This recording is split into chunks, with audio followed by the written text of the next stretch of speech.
to the Brothers Sinatra podcast, the only podcast featuring two swinging brothers talking about movies. I'm Jack Sinatra. And I'm Tyler Sinatra. And we're the Brothers Sinatra. Oh, yeah. I think we're really locking in on that one. I think it's we're locking it in, Jackie. You know, that's why we're locking in. We were at the Vault. That's why we're locked in. It's a great venue, folks. Tyler, it's a good thing we got these two one-way tickets to the Galapagos, because at least there'll be no packs of wild dogs threatening my pregnant wife or baronesses trying to build hotels on my land. But first... I sure hope not. I need water and a spoon. Hot water, in fact, because today we discuss Ron Howard's Eden. Now, about the socials. The socials, people are really, they're commenting a lot lately, Tyler. Ever since we were on WGN, everyone wants a piece saying so of the many Brothers things. Sinatra. They want pieces, bits and pieces, but we come wholesale, folks. We're coming wholesale. These two brothers just come whole cloth, okay?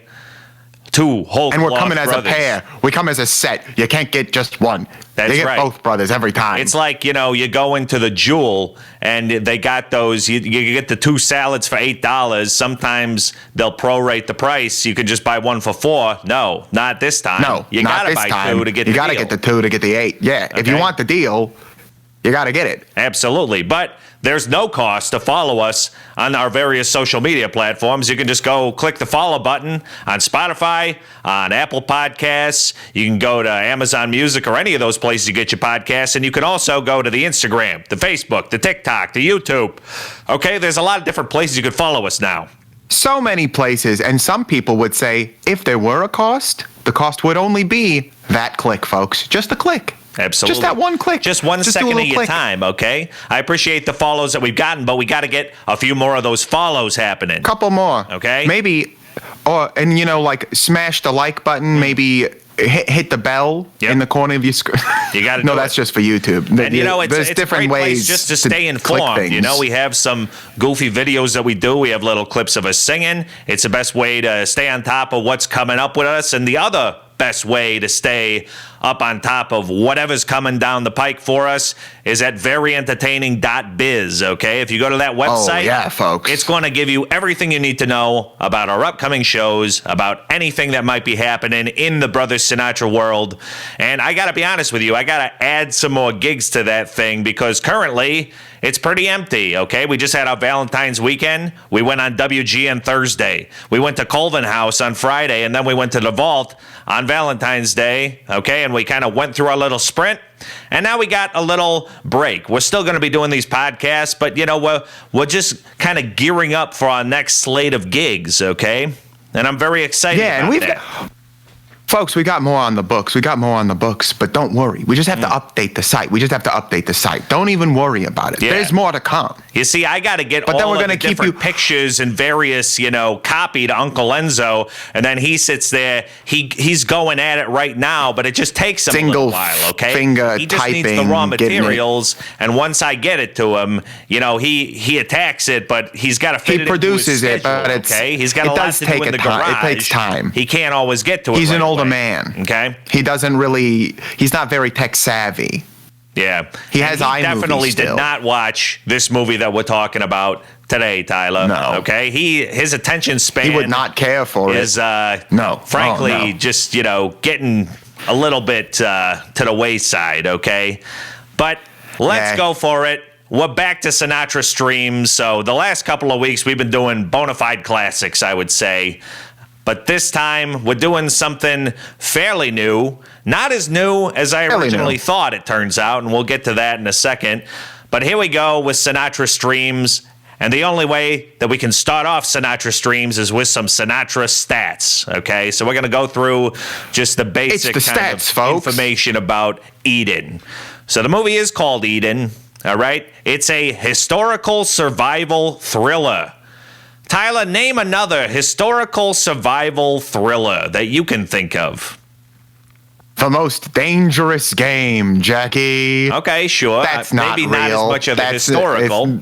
It's but not it is historical, a survival but it's a thriller. survival thriller. That's the best one I can think of. The closest thing that I can think of off the top of my head is something like Revenant, maybe, you know? Oh, I was going to say, I couldn't remember the title, but I was going to say the Bear movie. But I don't think it's based off of, is that based off an actual true story? Oh, do you know what? I don't know if it's a true story, but you know what is? Like, I think it's actually a documentary. Yeah. Grizzly Man. Oh, yeah, Grizzly Man. I would consider, if you know how it ends, I would consider it a thriller. Sure, maybe not too much survival in there, but I digress. Yeah, I mean, in the beginning, there's a lot of survival going on. I'm so sorry. Any of the movies where they, crash land in the mountains or, take a wagon train into the mountains and end up eating each other, those would probably be, I can't think of the title, but you know what I'm talking about. What is that famous one? The wagon train, they go and it's on the tip of my tongue. It's going to bother me, but I can't think of it. It's okay, Jackie. We don't need to be perfect. We're just brothers. Yeah. But, historical survivor thriller, that's what we're talking about. It's rated R, Tyler. And that always gets me excited. Anytime I got an R rating, I want to know. But why was it rated R, Jackie? Well, yeah, exactly. Tyler, We got to know. It's going to be strong violence, okay? Strong violence, sexual content, okay? Very titillating. Whoa. All right? Graphic nudity. And that really got me going, to me. Okay? The graphic nudity. When it's graphic, that's... I like it when it's graphic. When it's implied or it's, not overt. No. Then it's like, why are you even telling me about it? I don't even want to hear about it. And then also, might as well be there's some PG-13. language, okay? They say, and, we'll talk a little bit more about the language. For me, this warning is less about the specific words and more about the approach to, the language. But we'll get there when we get there. Directed by Ron Howard, okay? So when there he is. Pull out this movie... And we're going to get to the cast in just a second, but you see Ron Howard, and you're thinking, okay, this is going to be something that I can really get behind. Written by Noah Pink. I don't know as much about Noah Pink. I don't know that he Noah. Could be a Mr. Pink, okay? I bet assume he that he doesn't tip. Oh, look no, at you. I think he would. No, I think he would. He's a modern man. He's a modern man, Jackie. He's a modern Mr. Pink. Yeah, because if he's the one who wrote this, you notice the female leads in this really are running the show. They are the people who are like, I would say, the folks you're rooting for in most situations. Specifically, Sydney Sweeney, I think, is the most rootable character in the film. Okay. But, I think they do take control generally. I think the men falter a lot in this film. Yeah, and we'll talk a lot about, what's the POV here, who is, the main focus of this, because I think it kind of bounces from person to person. I was going to say it changes hands a lot. Yeah. I would say that too. I think that's where we end up, but again, we'll get all into it. Let's just go over the main cast here. We got Jude Law as Dr. Friedrich Ritter. We got Vanessa Kirby, okay? That's Sue Storm as Dora Strauch. We got Daniel Brühl, another Marvel guy, as Heinz Whitmer. Marvelous. Yeah. We got Sydney Sweeney as Margaret Whitmer. We got Ana de Armas as Baroness Eloise Bosquet de Wagner Verhorn or something. Maybe, mix those last names up in a different order. Yeah, I've seen it a bunch of different ways, to be honest with you. She was playing Baroness Alfred. We're just going to refer Brian to her Dumbledore. as the Baroness for the most part, okay? Albus Wulfric Brian Dumbledore. And then, Albus Percival Wulfric Brian Dumbledore. There you go. For the Harry Potter heads. That's, for the Harry Potter heads, okay? I was just commenting on how her name was very long, much like Albus Dumbledore. Oh, well, you remember that one soccer player that I sent you that's literally got 11 names because his parents named him after the whole team. After the whole team. But then they just call him Charlie, which was none of the 11 of his names. If anyone knows what I'm Great talking choice. about, wild. Okay, and then let's go to the featuring people. These are not the main cast. We got Jonathan Tittel as Harry Whitmer. He doesn't even have a Wikipedia page, so he's just like a kid in this thing. Okay, we got Richard He's Roxburgh. a fresh new face. A fresh new face. Richard Roxburgh as Alan Hancock, an American explorer type. We've got Toby Wallace as Robert Phillipson, one of the lovers of the Baroness. We got Felix Camera as Rudolph Lorenz, the other more cuckish lover of the Baroness. And then we have Ignazio Gasparini as the third guy that was there for a second and didn't really do much. But he was also, I believe, in the Baroness's entourage to begin with. He was their labor. Yeah. Is what I interpreted that as. Yep. And I feel like you didn't need to do Rudy so dirty like that, Jackie. You didn't need to do Rudy so dirty. He is a cuck, but you didn't need to say it right up front like that. Well, he's a cuck. Yeah, so. I mean, again, we'll get into all of the politics at play with all of these people, but it's basically, those main folks. There are some extra people that come in around the edges, but for the most part, we're spending time with these people, and these are quite literally the only people on the island unless a random boat comes by and brings others. The platform that I saw it on was Netflix. So it is available on Netflix, very easy to watch. When you find it on Netflix, most likely you'll be greeted with a big picture of Sydney Sweeney, leading you to believe that this is a Sydney Sweeney feature, and she, will be the driving force behind all of the events that happen. Fun fact, Jack. All of your thumbnails on Netflix are actually picked based on an algorithm on what you select. So if you prefer clicking on things that only have a single character on them, so if you more frequently click that, they will give you the posters of like single characters. So you're more likely to click on them. And if you're more likely to click on a poster that has the full cast, they will give you the full cast poster. Isn't that fun? Yeah. Because mine is the full cast poster.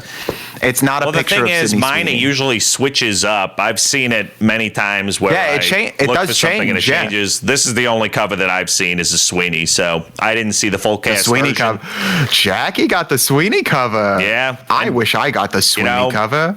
I can't think of another Sweeney film that I saw on Netflix. Maybe Anyone But You. Maybe that was on Netflix, but that was a couple of years ago now. I'm not sure. I haven't seen a Sweeney film in a minute. I think the only thing I've seen Sydney Sweeney in is... Oh, yeah. It is Madam Web. I was going to say Madam Web, or I've seen, like, clips of Euphoria. Yeah. But I'm not, like... But definitely not on Netflix. Show. Yeah, not on Netflix. Yeah. All right. I forgot she was in Madam Web. Oh, yeah. So was Hawk Girl. What's her face? Yeah. She was also Dora the Explorer. I want to watch that Dora movie. All right. This was released originally on September 7th, 2024 for the Toronto International Film Festival. And then, good sign, it didn't get its theatrical release until almost a year later on August 22nd, 2025. So they sat on it. I mean, that's usually a good sign, right? It's a normal thing for when you have a lot of confidence in a film. You like to, wait to release it. Yeah, exactly. And then it made its streaming debut just this last October on Amazon. Now, of course, it's available on Netflix where I watched it. The runtime is a jaunty 130 minutes. So that Jackie, I think you misread that. No, you misread that. It just says too long. Oh, where mine, you're right. On my side, That's actually. It just says too long. That's correct. Now, this has to be the longest film that we've done on Sinatra Stream so far. It's a little bit longer. In fact, maybe 20 minutes longer than People We Meet on Vacation. And maybe we'll discuss what they could have done to trim this down to a more economic size as we go through it. But surely, the budget, they put enough into it where they'd expect to get some out, I would assume. So they had a $55 million gross budget. So that's the total amount of money that they actually plopped down. But they got a tax incentive by filming a lot of it in Australia. Okay, so this is set entirely in the Galapagos Islands, but most of what you see is actually Australia in the Gold Coast, Brisbane type area. So they got $20 million back from that, $35 million net. So that's good business, right?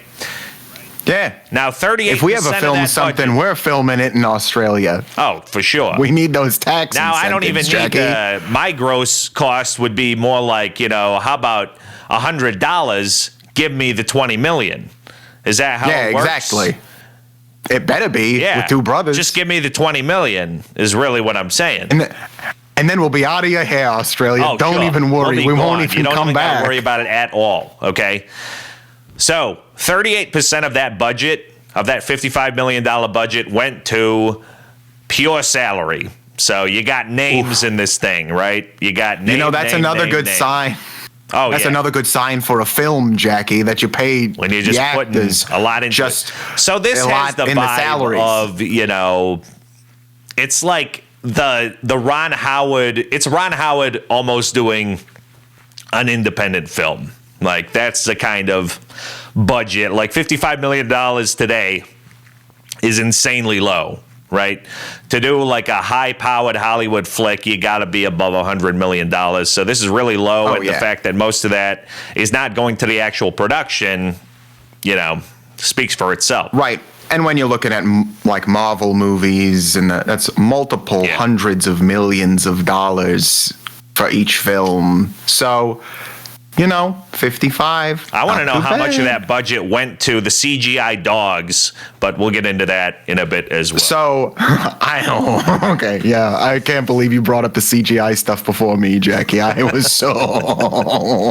Okay, we can keep going. So the box office, what they got back, $2.5 million. Not good. Good sign. Not good. They didn't make a lot of money back. And that's just domestic. They made, maybe $1 million overseas, but you're talking less money than Waiting for Guffman, which cost, maybe $4 or $5 million. So very poor showing. I think that they knew that it wouldn't be good, which is why they waited a whole year to actually release it. The Rotten Tomatoes on this, 58% critic, which is, kind of above the rotten zone, but just barely, and then 73% audience. I think that's highly suspicious. It's generous. It's generous. Very generous. Least, okay. 73% positive leads me to believe that you got some reverse review bombing going on. One thing I'll say about Sydney Sweeney is she is a bit of a lightning rod for proxy political stuff, and I have a feeling there might be a little bit of that going on.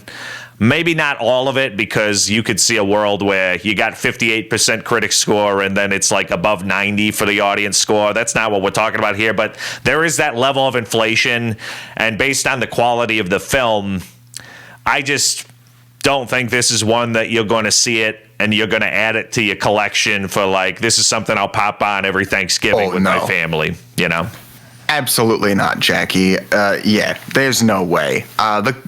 Sometimes I think the audience is generally more in line with my own thoughts on films generally than critics are.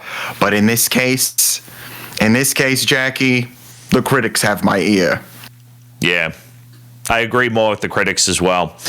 So the locations here, I kind of went through it. It's mostly in Australia. There was a very small crew dispatched to the Galapagos to get a lot of the B-roll. So you see, various vegetation and animals and stuff throughout. So that's the stuff that came from the Galapagos. Basically all of the stuff with the maybe cast. Some animals. We'll figure out how many animals were real. Sure.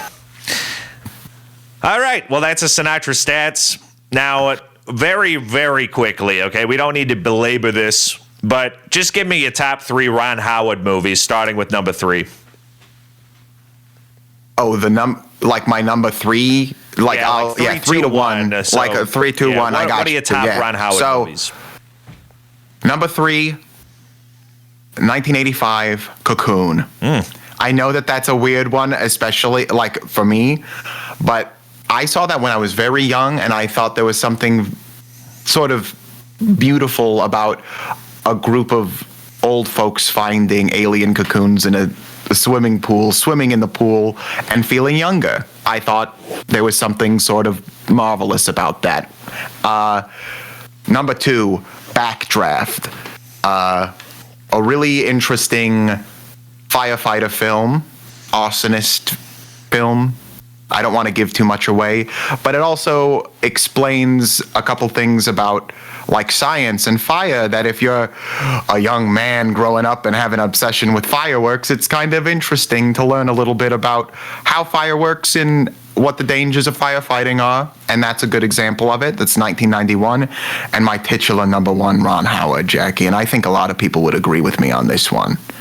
How the Grinch Stole Christmas. All right, you put the Grinch the at Jim number Carrey. 1. The Grinch is number 1, Jackie. And honestly, putting that up against his other works, to see his style of direction in The Grinch versus his other films is wild. I watched it just this last Christmas with my wife, and there are the things he's doing with the camera are crazy. You're like, Ron, you're having some crazy things and your happy days over here. You know what I'm saying? What's going on? Yeah, it's funny because when I think about my favorites that I have here, the style from movie to movie, it seems like he likes to just do a lot of different stuff. There's not like, when I think of Ron Howard, and I have not seen all of Ron Howard's films, but I do not see like a house style in the way that some directors, like, you can kind of pick their movies out. I think actually when I was going through the list of Ron Howard movies, I was more surprised because I had forgotten that this was a Ron Howard movie or that was a Ron Howard movie. For example, one that's not on my list, but his second most awarded film was A Beautiful Mind with Russell Crowe, which happened the year after When the Grinch Stole Christmas. And when you think of him doing The Grinch and then back-to-back with A Beautiful Mind, I mean, that's just kind of emblematic of the range of the types of films that he does. Now, the 3 that I've got, number 3 for me is Willow, 1988's Willow, Warwick Davis and Val Kilmer. And, you know, it's just Folks, don't put it in the comments. It's don't a put it in the wonderful comments. fantasy film, okay? It was not appreciated in his time, in its time, but unfortunately they tried to kind of reboot it, and that didn't go too good. No. Okay. But Val Kilmer, Jackie, Val Kilmer in that? That was like Val peak Kilmer. Val Kilmer too. I mean, peak Kilmer, folks. If you want to see peak Val Kilmer and just have a fun time with Warwick Davis, who would go on to become, you know, a number of different creatures in the Harry Potter universe, you got to see Willow. All right. Some people have said, Jackie, that I look like a mixture of Val Kilmer and Josh Allen. Yeah, huh? I think you lean more Put it in the comments, Kilmer folks. For me, okay? You lean more Kilmer for me. Oh, thank you. Yeah. The other one I get is J.D. Vance. Yeah. Yeah, that one we don't like as much, you know, just for the brand. But I appreciate that people are at least, you know, thinking that you wear eyeliner, you know, because you don't anymore. You used to. I don't. No, not anymore. Well, you know, I got more confident. Yeah. So. Yeah. My number 2 That's all is it takes How is a the little Grinch confidence, Stole JD. Christmas. So that was your number 1. It's my number 2. It's probably my choice for the most rewatchable of his films and the one that I've seen definitely the most times. And then my number 1, I just had to choose as the number 1. It's the most awarded film, and it was maybe one of the top VHS movies that I can remember watching, and that's Apollo 13. So Apollo 13, a bona fide classic. You got Tom Hanks. You got, you got Kevin Bacon in that one. You got, you know, a bunch of, again, a pretty loaded cast. So the one thing that I can say basically from film to film is he tends to have a lot of names in the cast. And that is the biggest line that I can draw from those films to this one that we're talking about today, is when you look at the top line cast, you're thinking, how could this be bad? You know, it's just that kind of thing where it's like, wow, these are all people that I want to watch on the screen and kind of see how this works. You know, it's just, even if I've heard bad things going into it, I want to see how this shakes out. I'll at least take a peek at it. So let's get into it. This is a spoiler alert. Spoilers. Hey, I'm alerted. Don't eat that spoiled chicken.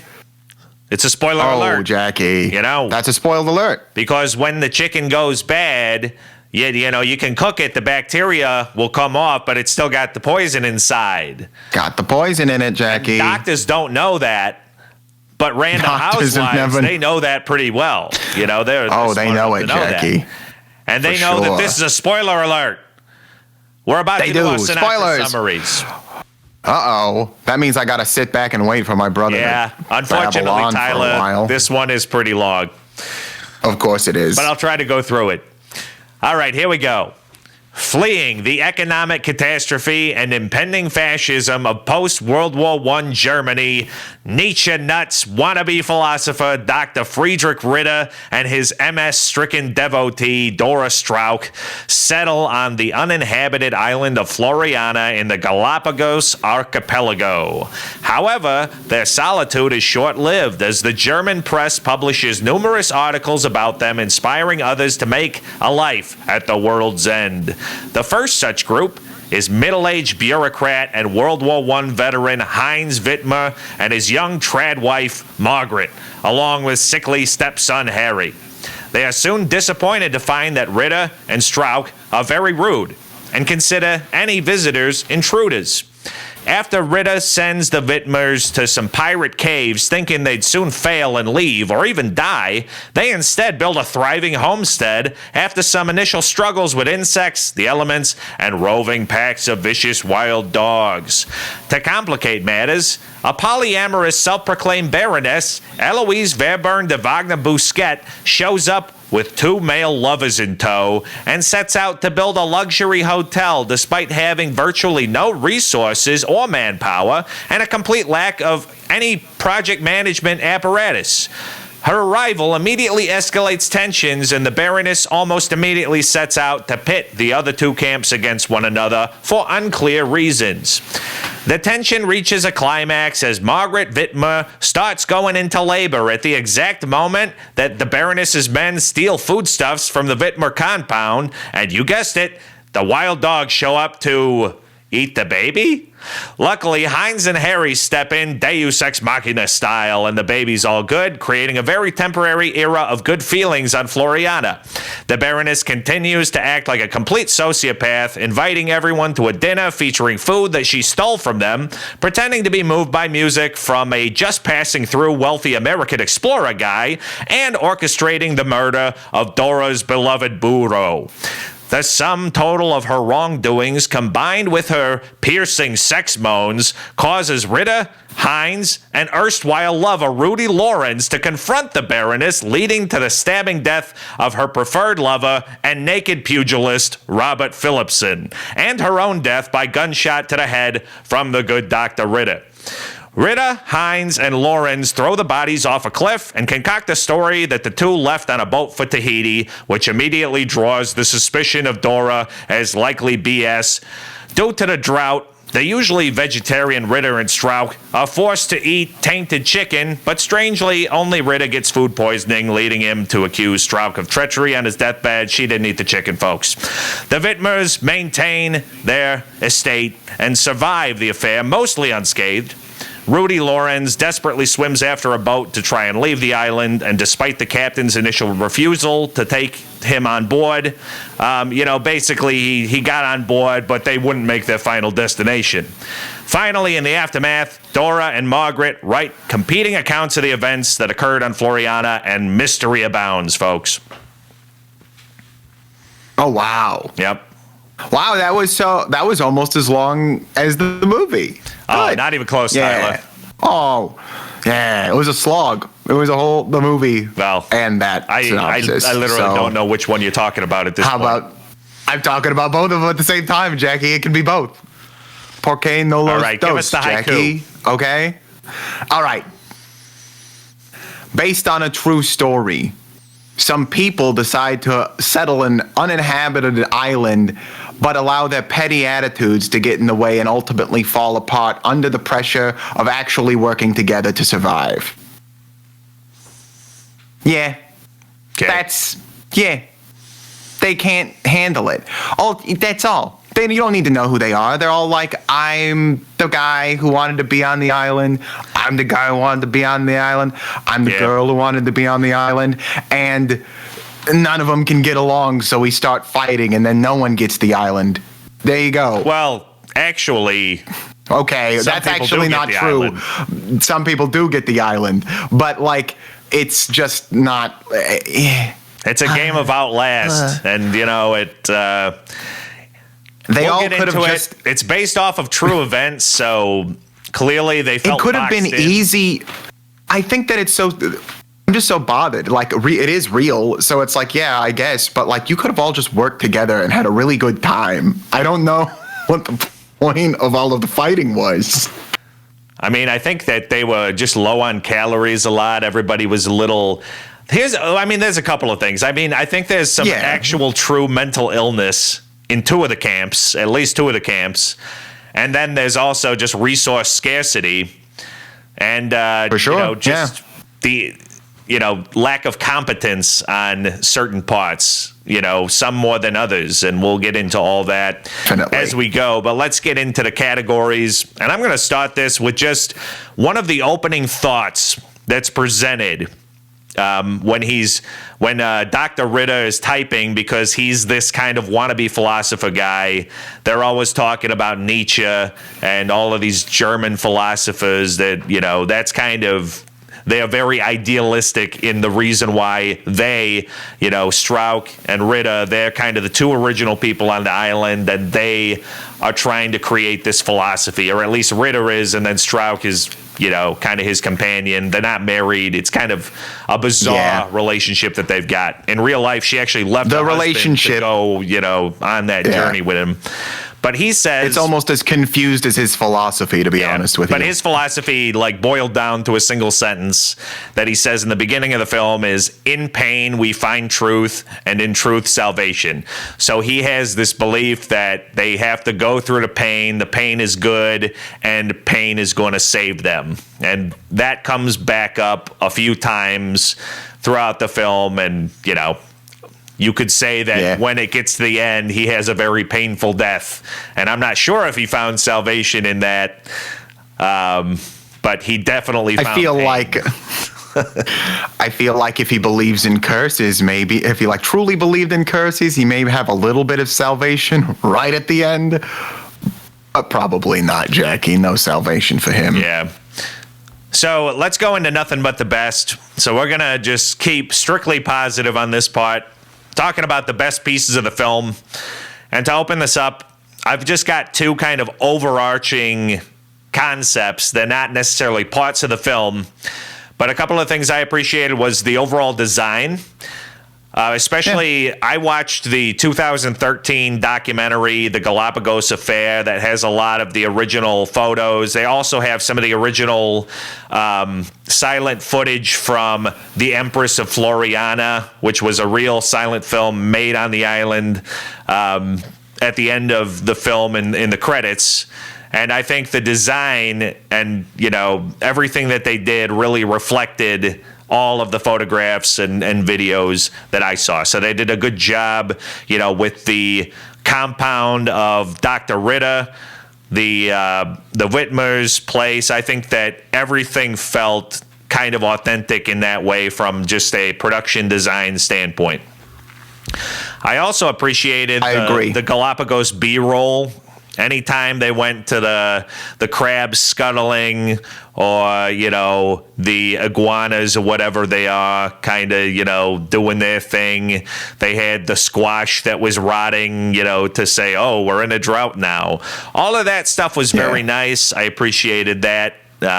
So I think that added to the film. If we were just in Australia with the actors, we'd be missing that piece. So I appreciated what they did there. All right. Anything else high level that you got, Jackie, or should we just dive into the scenes? Well, I was going to say, I just have one small note. I did like when they used real Galapagos animals. What did bother me is when they inserted scenes of, and I'll talk about this later, but of like CGI'd animals that they had already used like real versions of or used real versions of later, but they use a shot where they CGI them into the film, and it breaks it for me. But we can, yeah. I do like. I don't know. I agree. The composition is good. I don't made know it the beautiful. specifics It was, of what the law is when filming in Galapagos. It's probably a very protected area, so some of that might just be. I don't think by necessity. I was going to say I don't think they're allowed to film any of the like real Galapagos animals. If they had iguanas that were real, I bet they flew them in or filmed specific like species of iguana that aren't necessarily Galapagos. It could iguanas. be, but they did have a small crew on the Galapagos, probably not on Floriana. So who knows? There's not that much information about the specifics out there. And maybe that's... I tried to look up which animals were used, and the only ones that I could get confirmation that they had physical animals for were the family dogs, like the two dogs that the Loomp, I think, was the name of the Whitmer's dog, and Montclair. What do they call? What did they name the other one? The one that was the wild dog that they tamed, that the Baroness tamed. That's that a real was dog. Marquis de Sade. It was Marquis de Sade. I was like, I couldn't remember what. It's like, which was but those very two are real, Baroness. and then the feral pig is real, and the chickens were real. Yeah. But other than that, I couldn't find any confirmation on what other animals. Australia, Oh, the cattle. The cattle was real. Yeah, and all that. The cattle were real. Jibes with what I saw. So let's get into the scenes a little bit.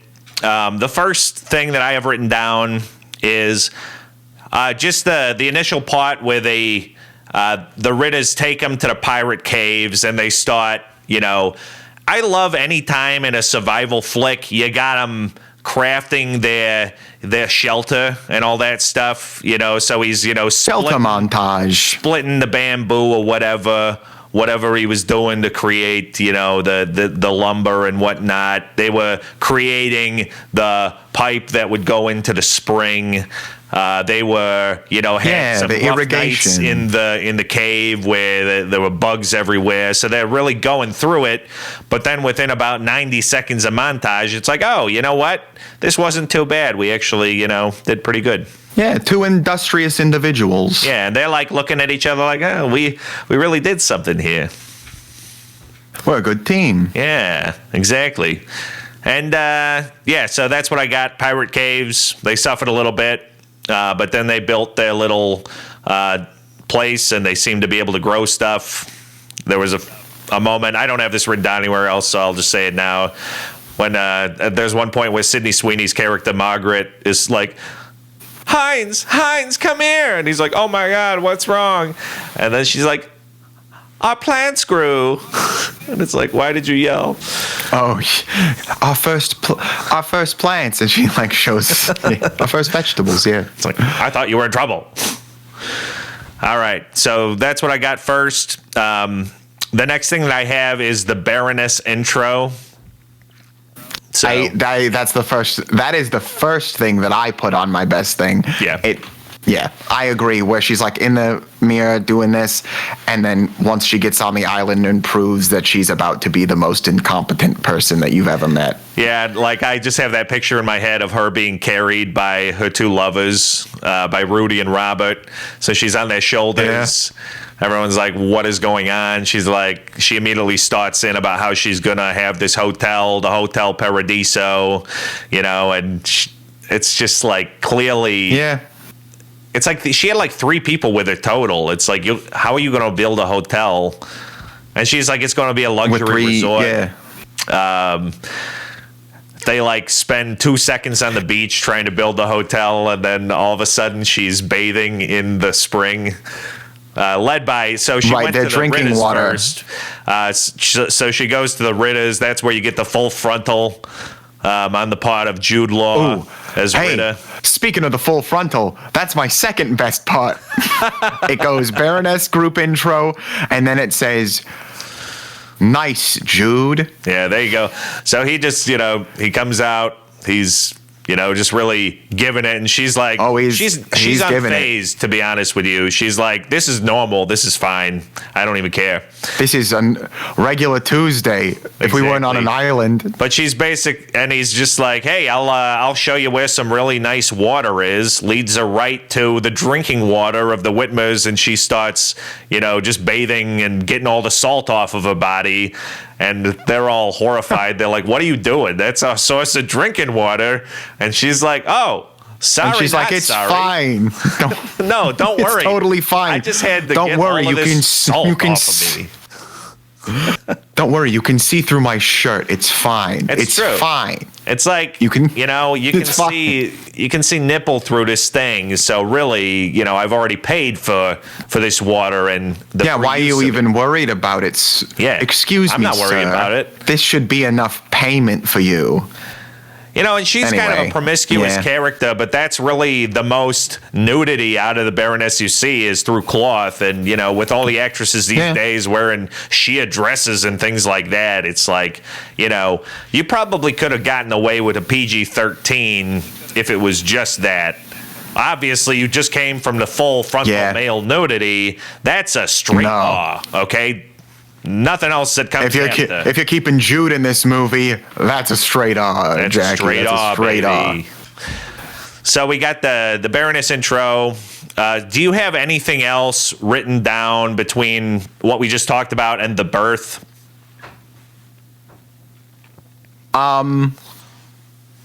So Jackie, I don't have the birth on my best at all because I found it honestly I have it in funny. Multiple categories, but I do want to mention it. I think it's impossible to talk about this movie and not mention it.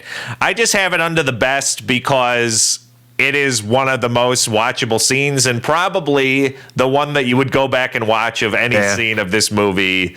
It is insane. It is something. She gives birth standing up. We'll talk about it in the category where we both have it, but I'll just mention it here.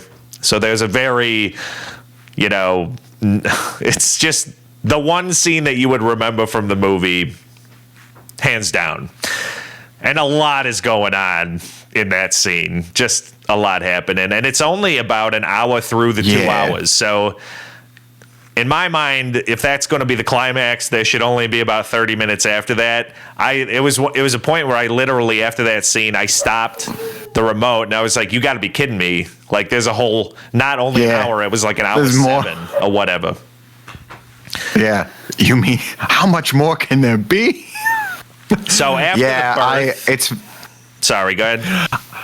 No, I was going to say, I'm like, now that I'm thinking about it, my next thing is much after the birth because she has the child by the point. Because my next thing is when Ana de Armas is singing in French at the lunch. I got the same thing. French lunch. I have it written down as the dinner, lunch, whatever. But she invites everybody to her tent to have a feast on all of the food that she stole, basically. And she's singing Carmen in a bizarre straight tone that sounds like it's, tonally enhanced. I didn't know if that was, I really want to know, was that Ana de Armas and then they produced it so that it was in tune and bizarre? It was not bad. It was good, but it was like a little odd. Produced. You could tell that it was produced. It was a little too in tune. It could not have been too in tune. You know what I mean? Yeah, it was. It's hard to explain. If you've seen musical movies, they try to make it so it seems like they're singing it live. Yeah. And this sounded like she was singing along to a recording that was being played off of. It was somewhere between an Natural MP3. in a Room and T-Pain. It's not all the way to T-Pain, but it's in the middle there somewhere. Yeah. Where, and maybe a falter of the sound design, but I don't know. The one thing I noticed as well is anytime they had that phonograph or gramophone or whatever they were playing, the sound quality was a little too good. It should have been a little tinnier. Oh, yeah. You know, that was another thing. I know. And also the fact that they were hearing it from like 500 yards away or whatever is nuts. They would not be able to hear it like that. So the dinner, what else at the dinner? She ends up sicking a dog on Dora. She ends up pointing a gun at, is it Ritter or Hines that she points the gun at? I don't know. She's got the revolver and she's kind of just waving it around at that point. It's Ritter that she points it at, but it also has one of the best lines in the movie where it's like, men are like dogs. You hurt them and then you nurse them back to health and they love you forever, something like that. Good line. Well delivered. Yep. It's that scene, honestly, it is. I think that is the best scene in the film for me, just overall. I think, I don't know. My favorite scene is still I don't have a lot of great things to say about. Well, I got two more scenes written down. Yeah. So my next scene that I've got. I also have two. Okay, so my next scene is Hancock's visit. There you go. The American guy comes with his crew. Okay. Yeah, it just adds some I should have wrote that down, needed like relief and variety to what's going on. You know, they bring their string instruments and it's just it's also a nice reality check for the Baroness, who's kind of been commanding everything on the island. She's really been vibing everybody out. And then Hancock is just like, wow, does this actually work for you? Because this is not working for me at all. Yeah. That's not gonna work. No, I should have written that one down, Jack. Wrote. I'm doing real bad with words today. You're doing great. But yeah, I liked. Thank you, Jackie. I should have wrote that one down too. Is it written? I'm gonna jump off of my apartment window after this. Don't do that. Filming this, Jackie. Which is the second story. We'll just break my legs. It's fine. Anyway, a great scene. I liked Alan Hancock as a character a lot. I don't want to say too much about it because it's going to give away more stuff. Yep. But after that scene, Jackie, I don't really have anything until we have the naked fight. I have one major one. That again appears. Well, I was going to say the naked fight. I also have the naked fight. Is that what you? Fight. Okay. So yeah, we're on the same page there. That's the last scene that I have written down is the naked fight. Just hilarious. I have one more after It'll definitely come back. It is funny. Yep. Yeah. Yeah, I think we can talk about that in the next category. My last one after that is Vanessa Kirby's interaction with Jude Law when he's dying. And I think she does a lot of good facial acting that's going on. You can tell that she's like projecting happiness or like some sort of sinister energy about him being dead or dying. And when he leans in and is like, I curse you with my dying breath or whatever, she seems like sad but satisfied. And she does a really good job in that scene. And it's a lot of close-up work. That's tough to do. Yeah. And even though I give people a lot of flack, I'm not going to say the person's name, about keeping their eyes and eyebrows from moving too much. In this particular situation, her keeping her stern eyebrows and having just her like facial muscles move, which was, I watched it back a few times. She has very good control over her like whole thing. Yeah. It was a great haunting. She made me feel very uneasy. Yeah, I think most of the cast has their moments for one reason or another. I think her, Jude Law, sure.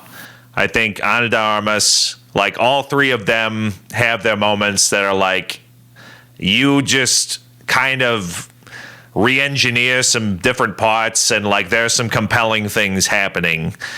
You know, if you were keeping score, like they would be putting up a lot of points, but there's other things. There's like too much in between, and there's too much other stuff happening that isn't on the level and doesn't maintain your focus. Yeah. Like the first time I watched this film, I really dropped out, especially toward the last quarter of the movie.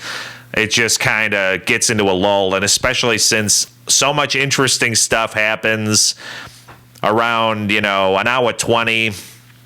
There's just too much at the end. They could have probably consolidated a lot of the final hour, in my opinion. So let's get to demerits now.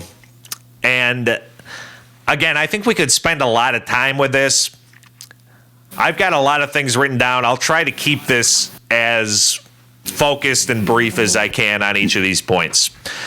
The number one for me, and this is the first thing I noticed out of the gate, the accents. All over the place. All of these people, at least the Ritter, Strauch, and the Wittmers, they're all supposed to be from Germany. Now, I don't know if they're the same regionality. I don't even care about that. Even if our goal is just to do a kind of basic German accent, what they should have done is not do it at all, or everybody do it and actually, make it look like you're providing some effort. But for me, it goes like this. You got, basically, of those four that I just said, let's leave the Baroness out of it for a minute.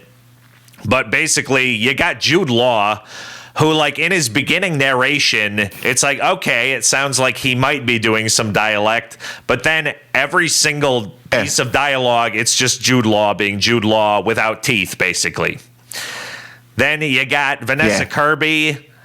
I mean, maybe sometimes, but not really. You got, oh my goodness, what's his name? My guy. Is it Daniel Brühl? Yeah, Daniel Brühl. He is by far doing it the most because he clearly, is German or Germanic in his heritage. So he's able to do it on a better level than everybody else. He's by far the most consistent. Sydney Sweeney is the worst of all. I hate to say it, okay? Oh, yeah.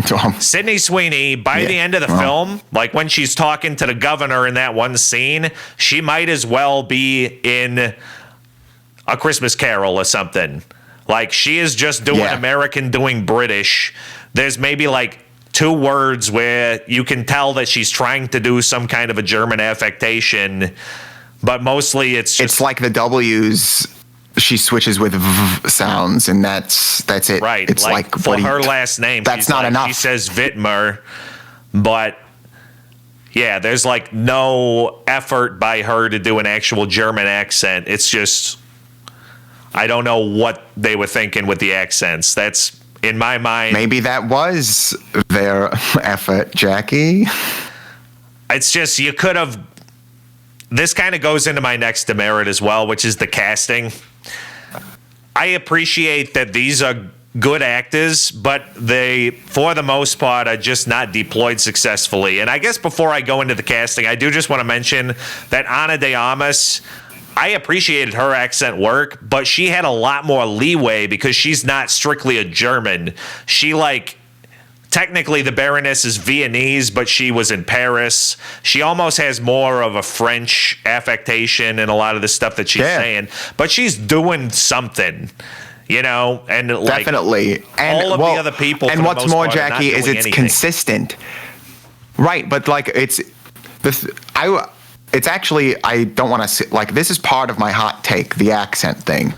And you said sort of the spirit of what I wrote. It's like, I would rather a movie do sort of the passe cliche thing of, oh, these are European people generally, slap a whatever British accent. We're not even going to think about what actual country they're from.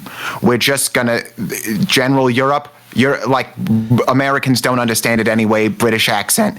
We're not going to get into it. But if you're going to try to do the accents and make it and like honor these people, hire somebody who can do the accent. Just cut the budget to like $25 million and get some real Germans. And, there's got to be actors that you that are going to do what you need to do. There's got to be somebody to do it. And if you don't want to do, it's fine. Get some Skarsgårds. We're Throw fine. Some Skarsgårds at it, Right. But it's like, even if you don't want to do that, right? Even if you, throw out the German accent completely, just make your voice consistent throughout the film. You can't. Jude Law, don't do the narration with more of an accent than you're gonna do the scene work, because even if you're gonna do a bad accent, keep doing as bad of the accent the entire time. You can't have varying degrees throughout the film. So it's not the same thing, but it reminds me of the Uncanny Valley. It's the fourth priority of everybody that was in the film. It's like, we're going to Australia for 4 weeks to do this film. Oh, I'm a German? Yikes. I'm German? Oh. Tough one. How do they talk? I really wonder what kind of language person they had on set as well. Because when they were doing the ADR in the studio and doing the narration, they probably had someone to tell them, say it this way. But they should have had that same person on set if they didn't. So let's get into the casting. I agree. Yeah. The casting, Jude Law. Again, I liked a lot of what he did. The accent is my main gripe about him, but it's not... it doesn't bring me out of it. I kind of got used to it. And one thing I'll say for the casting of Jude Law is that he does look like the guy who he's playing. The only difference is that Jude Law is a lot more muscular and a lot taller than the actual Dr. Ritter. So that's the big difference. I was kind of confounded as to why he had so much muscle mass when he's supposed to be a vegetarian that's been on this island for 3 years. But again, I think it has to do with the fact that this was not everybody's top priority to get in the perfect shape for this film. It was kind of an afterthought for them. So it's just like Jude Law shows up. It is what it is. But, not the worst. Vanessa Kirby, I like her a lot. I don't know if she was the right choice for this role, and she was not the original choice for this role. The original choice was Alicia Vikander, and I can't say what the movie would have been like if you swapped them. I think from an acting perspective, like you said, Vanessa Kirby doesn't really put a foot wrong. However, does a really good job. As a historical representation of the person that she's based off of, unlike Jude Law, she doesn't really look anything like who she's portraying. And again, that her accent was not the worst at all. But she just wasn't, again, it wasn't apparent. It's tough though. I can sympathize with her where if you got Jude Law as your main scene partner, you don't want to be giving a strong German accent. And maybe that was just a decision that they made is, okay, Jude's not really doing it, so you can't really go all the way either. I have no idea. But, you just got to know that she wasn't the original choice. To be a fly on the wall. Yeah, it'd be interesting to know why it turned out the way it did. And then let's go to the Whitmers. You got Sydney Sweeney. She was not the original choice. It was supposed to be Daisy Edgar Jones, who, I probably most recently saw in the Twisters film. And you could see it being an entirely different movie with her. Again, I have no idea if she would have gone for it more on the German side. But when you got Daniel Brühl as your scene partner, I feel like you got to open it up a little bit more, and you got to really be kind of more in the pocket with the German accent. Yeah. Even the young child was doing the German accent more. So that just made Sydney Sweeney stick out even more from that angle. And also, let's just say it, she looks nothing like Margaret Whitmer, who just straight up looked like a pretty regular German housewife. There's nothing bombshell about her.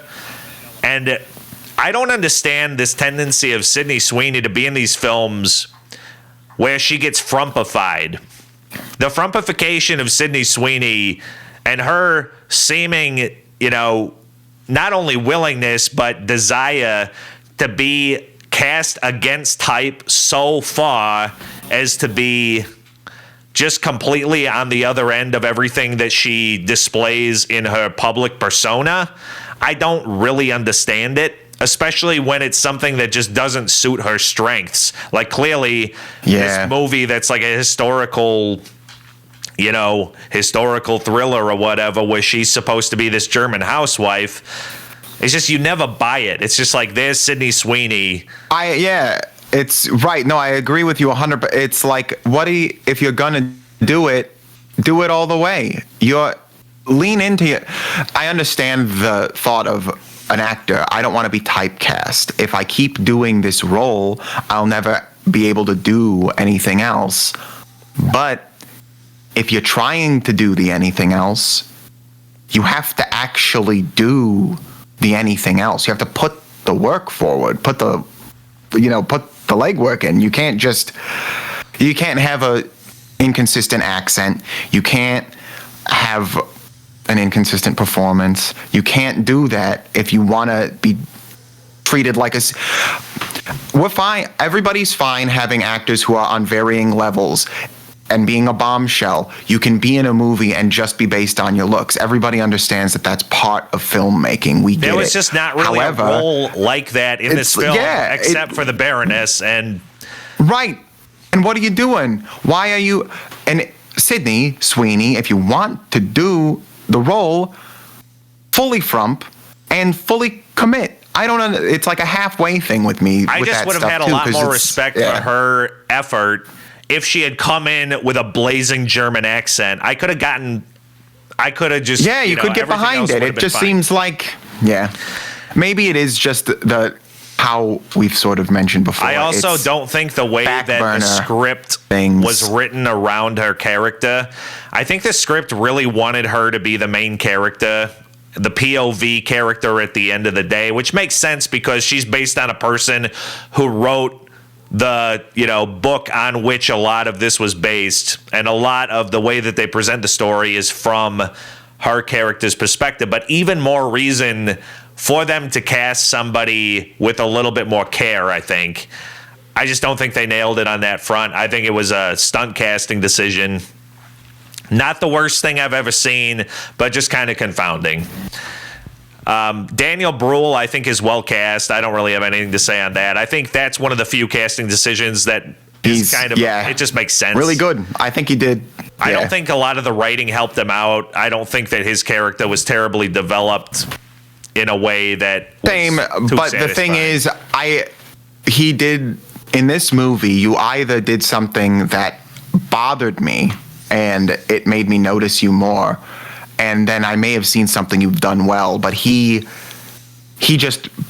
melted into the film, which is what you're supposed to do. I felt like he was the only one that was close to being real the whole time. And I think Ana de Armas was also kind of a home run. Ana de Armas too. No, I agree. Yeah, Ana, I should have mentioned that too. Yeah. If you go to Daniel the strict historical perspective, Ana de Armas is about 10 to 15 years younger than the actual Baroness, but the whole point of her character is how alluring and all of that, and how she has this kind of sexual magnetism that makes everybody just stick with her a little bit longer than they should by, all evidence to their own eyes. And so that aspect, along with her clear effort on the accent front and her just she just won kind of every scene that she was in. She was like, and this was a big point of the character, is she was impossible to ignore. But again, the casting of that was great. I think the main thing, my slight quibbles over Ritter and Strauch casting, but I mean, I hate to say it, Sydney Sweeney was just really stuck out like a sore thumb as a major weak point from a casting perspective. All right, next for me, the level of historical accuracy. I think they should have gone completely historically accurate, or they should have done a lot less. I actually lean towards less. Make it a little bit less historical, because you're not presenting it exactly factually anyway. Why don't you just add a few more things that make it more interesting to watch, and maybe cut out some stuff that's just like, oh, we're going to put this in here because it's what happened. You didn't need to, play by play some of the stuff, especially toward the end, especially with Hines getting framed by Ritter for killing the Baroness. You didn't need to go none of that needed to happen. You literally could have cut all of that out. It didn't even need to be mentioned at all. Yeah, And like there were some opportunities. They kind of teased the Baroness kind of getting into the fabric of the Wittmer family through the son, but they didn't really take it far. They could have taken that a lot further, and that would have added an interesting layer that probably, most definitely didn't actually happen, but I would doubt that their interaction that they showed actually happened anyway. So why not just kind of pull on these threads and make it a little bit more interesting? They could have also probably just added a couple of side characters that didn't really exist just to up the body count. I mean, I'm just spitballing. Just to add them to get rid of them. No, I understand what you mean. Add the tension. That makes sense, especially if you want it to be a thriller. They were trying, part of it is they were building suspense based on food scarcity versus the actual dynamics between the people. And there were I'm going to tell more about something else I was going to talk about later, but when I was reading about the initial stuff that happened, more of the scarcity was part of why they were fighting, but another really large reason why they were getting into all of these disputes is the Baroness was intercepting their mail. And that happens in the movie, but she was intercepting it before Dr. Ritter was sending it and altering his telegrams to the newspapers. So the stories that he was trying to get famous on, or at least purportedly trying to get famous from, she was then taking the lead and changing the narrative. So she seemed like she was the one who was she even called herself the Empress of the island, and it was getting everybody angry. It's that's not what happened. You're changing all of these things.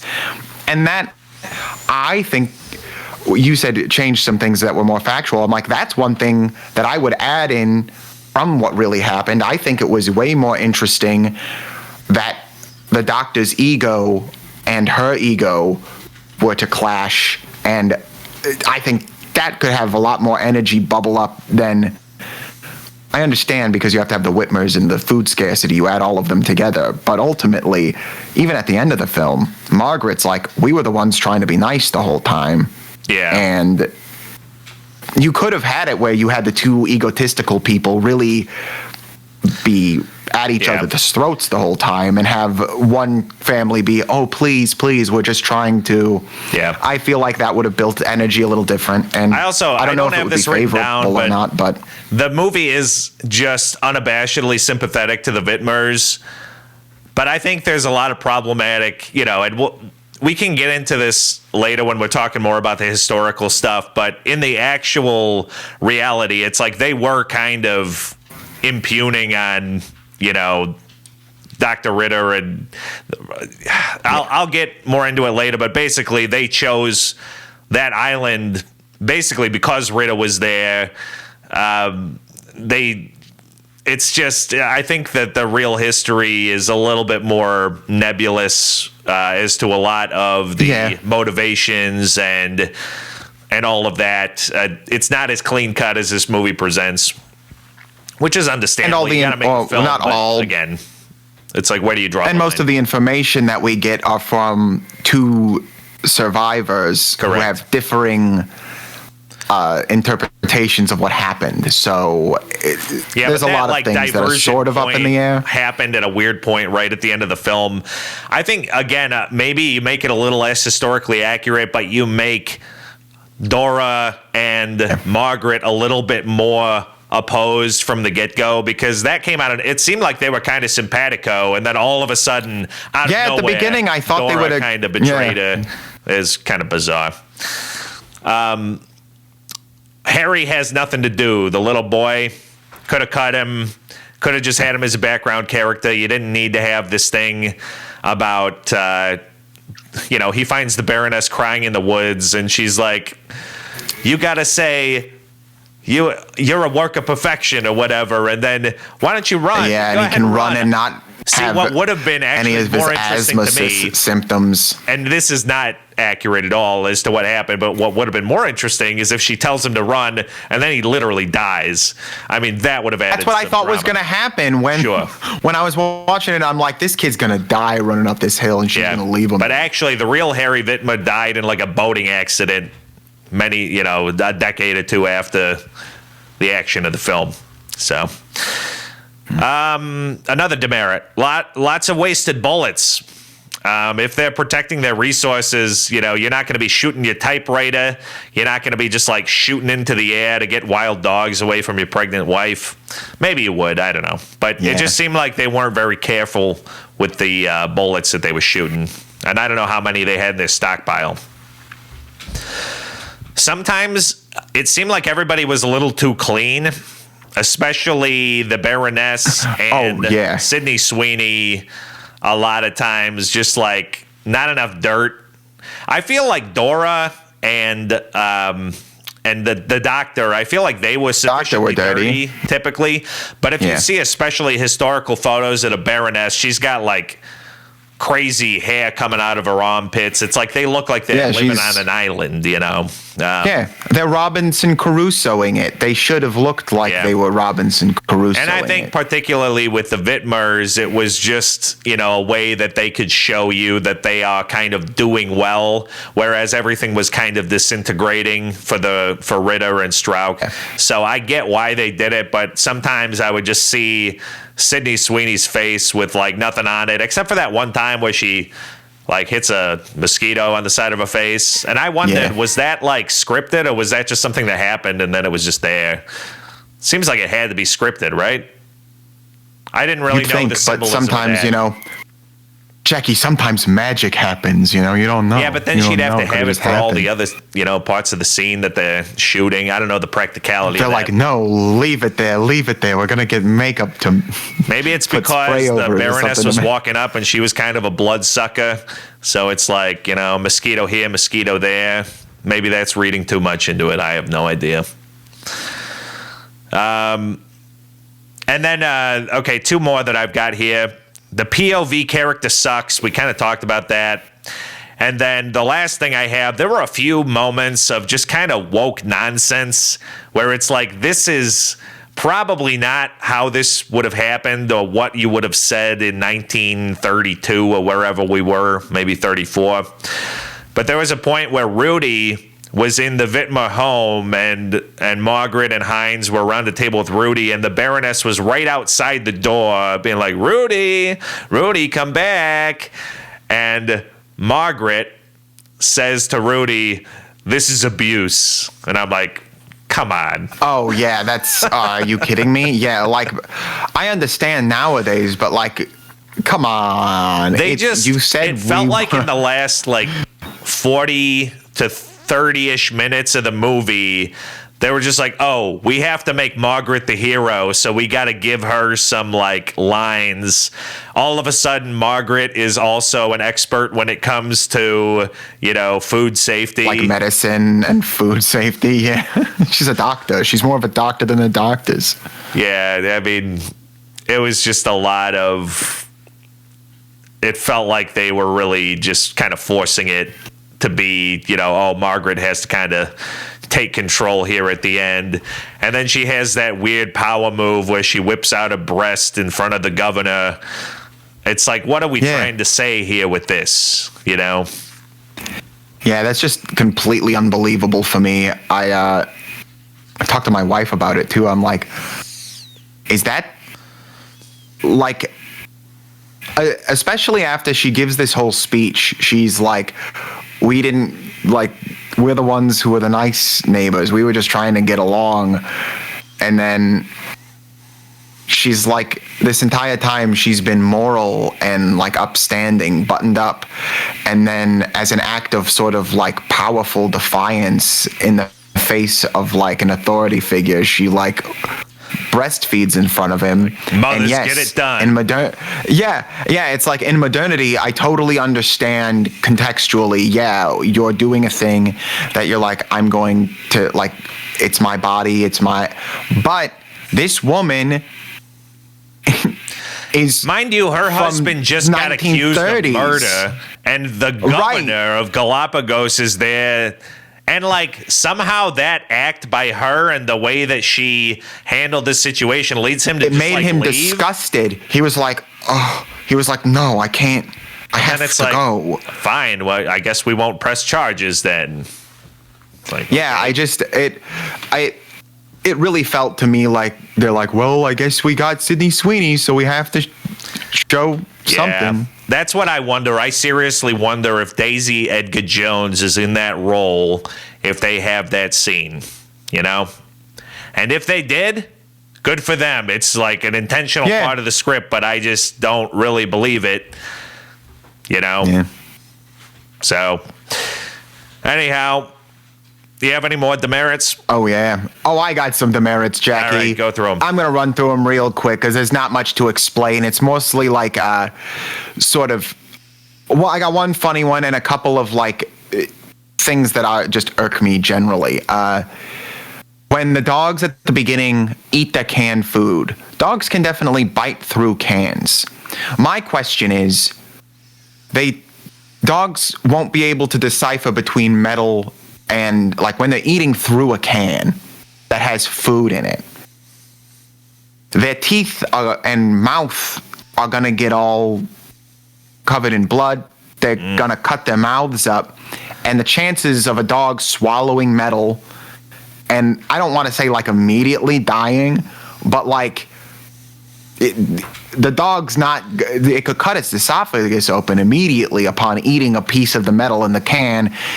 It just seems odd that there is a bunch of clean cans with no food in them. Do you know what? I just thought that was, I'm like, are you kidding me? Dogs biting through cans? Well, what you didn't see is there was a dog toward the back of the pack that had a can opener.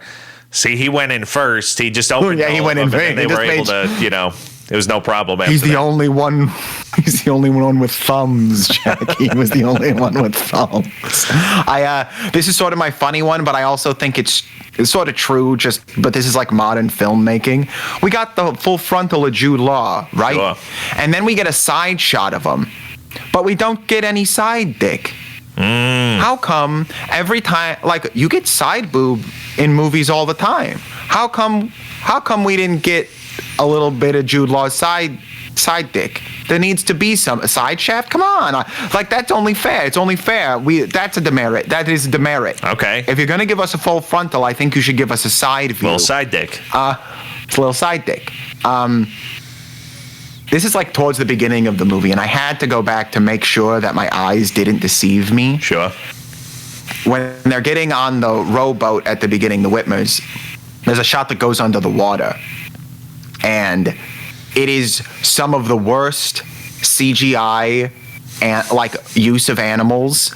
I was like, but why did you do, there was no, like you didn't, it was like 3 seconds of like underwater to come back up.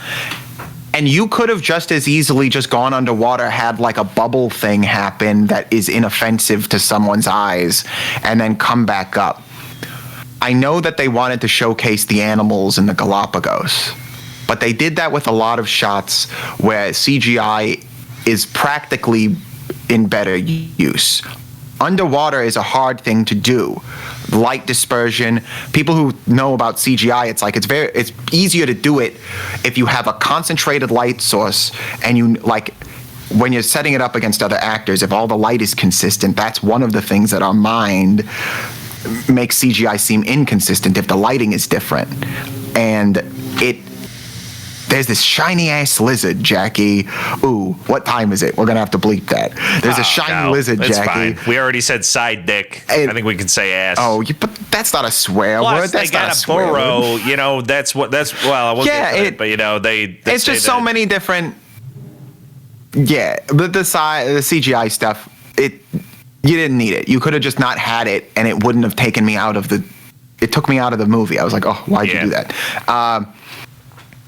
Right before the time lapse of the squash that you liked, which was a good time lapse, they do a time lapse of a bird standing on a rock over sunrise. And the bird is like moving his head, but it never takes off. And you're telling me that a seagull sat on a rock like over an hour I can't. I'm sorry. Again, it's like one of those things. I know it's menial and it's me nitpicking at something but like, don't put the bird there. It's like it was distracting to me. I'm like, this bird is like sort of, because it's like you're speeding up the frame rate, so the bird is like slightly moving every few seconds, and it's like you're telling me that you sat and had filmed the bird, and it didn't get up and fly away through an entire sunrise. Yeah. I think it was like, it's obviously a puppet and I could see it. I really didn't like when Dr. Ritter's deteriorating and he's like typing on his typewriter, and all of a sudden it like he's just typing the same letter. I think it's X over and over and over again, and it gives you the same shot. It literally gives you the shot from The Shining that's like, all work and no play makes Jack a dull boy. And I'm like, okay, don't do that. Don't do that. We get it. You could have, I mean, they do enough when he's just shooting the typewriter. It's like, I don't know. Yeah, it's, well, you don't, there's a lot of stuff going on with that, but to have, and I don't even know if they did it intentionally, but to me, I immediately was like, you're not Kubrick. Don't do that. We don't need this. Jude's doing enough with the acting. He's fine. I have the accents just after this too, but like the accents, whatever. But he's a performer still. He's still doing a good job ultimately. It's just, why did you, the shot, you didn't reference other films throughout that I noticed, and it's like that one just seems either blatant or an accident, and I can't deal with that. Another thing just takes me right out of a film. But that's my last thing, aside from the same problem with the accents, just overall. So a few demerits, probably more demerits than we've had in other films. Let's go to the questions. So I just got 5 questions here. We'll hit these quick. The biggest question I had was, why did the Baroness want to pit everyone against each other? She came in and all of a sudden the Baroness was like, she's like trying to start stuff between everybody, and she's telling everybody her game. Like, she goes up to Whitmer. Whitmer's like, why did you doctor these letters? Now, I got a problem with Ritter. And she's like, well, he's going to do the same to you. But it's like, wait a minute, you did that to me. So, like, what is your calculus on this thing? I don't understand. Like she wasn't, like, building a coalition. And the other thing that was crazy is when they do the whole, she orchestrates the killing of the donkey, Robert, her, lover, comes up and he's like, you did it. It's like, what? What did she do? What did she accomplish by doing that? Because immediately Ritter and Hines talked, and he was in 5 seconds. That was like the incident that like take care of the Baroness. She didn't accomplish It's like the one time that it's like the one time that they saw through her. The first time they're like, oh, that couldn't have been you. You never would have had me kill my donkey. It's just, it felt like she thought that she was playing this chess match, but like there was nobody else was. The motivation was all over the place, Jackie. That's why I think the adding that bit about was great, but the fame thing and the egos, I think that would have worked so much better, because it feels like she's just doing it to do it. And if you had these two people who are like, no, I'm taking over the island. No, I'm taking over the island. It just seemed like they tried to make her like evil. And I don't think they had to do that. I think they just could have made her like aloof and like holier than thou, and like, I'm a baroness, you're like, below me. They didn't have to do this thing where she's trying to like orchestrate the downfall of everybody, because I honestly don't believe, at least from what I've seen in the accounts, the actual accounts of what happened, I don't believe that she was like as conniving and evil as they're making her out in this film. No, that's why I was like, when I was reading some of the background, and it talked mainly about her doing like tampering with the mail and taking credit for things, and I'm like, that makes way more sense why somebody would try to get rid of her than like what she was actually doing in the film. Absolutely, always trying to you know, she believed that she was this like Baroness type character, that she was like nobility or whatever. But the way that they portray her in the movie, it's like she is trying to get everybody against each other. And I don't understand her end game. It just seems like when something didn't work out, she just immediately hops to another plan like that. And maybe, you know, I'm sure there's some of that flighty nature in the actual history. But again, that's one of the biggest things that I had a question about. Another one, and I kind of hit this earlier, but why is Ritter so muscular? Just from a physical standpoint, didn't make sense to me. He's packing in that protein, Jackie. And then a little he brought protein powder with about him. Ritter. Why doesn't he have more speech issues? He doesn't have any teeth. Like, why is he able to enunciate so clearly? I think it would have been kind of funny if Jude Law, you know, had to really struggle, you know, with his gummy mouth. And he also extracted them himself. They mentioned that multiple times in the film, and you got to imagine, even if he were a doctor, during that time, can't have done that great of a job in the trauma department when it comes to, like, your gums and, like, your jaw. So, I don't know. He should be talking more funny. I mean, you just have to imagine that he wasn't able to, like, it honestly didn't even occur to me until, I know they mentioned it in the dialogue early on, but I kind of forgot about that. And then until he puts in his metal dentures, I didn't even think about it. Like, he was talking kind of normal. Yeah, and like when he has the dentures in, he's like slurring everywhere. It's fun. Why would Ritter show them the Whitmers, the caves, if he really wanted them gone? He could have taken them to a much worse piece of land. And I know this is the history. This is what actually happened. Those caves were about an hour away from their little, you know, settlement that they already had. And it was kind of backhanded because he thought the land was a little bit worse to grow on. All of that is true. But still, the caves are a fantastic shelter. So if he really wanted them gone, overall, he could have shown them a much worse location, is all I'm saying. No, for sure. Could have just told him to stay on the beach. Heinz Whitmer, he hears something in the night. The grass starts rustling. Why would he just shoot into it? Why wouldn't he investigate? The same thing. You have livestock. Yeah. It could be a freaking cow. It could be a person. I mean, you hear that sound. I thought it was the cow. It doesn't not sound like a donkey. Like, what do you think it was? It doesn't sound like a dog. Didn't sound like a pig. Why you would just blindly shoot just is beyond me. So I didn't have a lot of sympathy for him. Anyway, of course, I don't think he just really started blasting. That's basically what he did. He took like one look. He's like, oh no, it's near all water.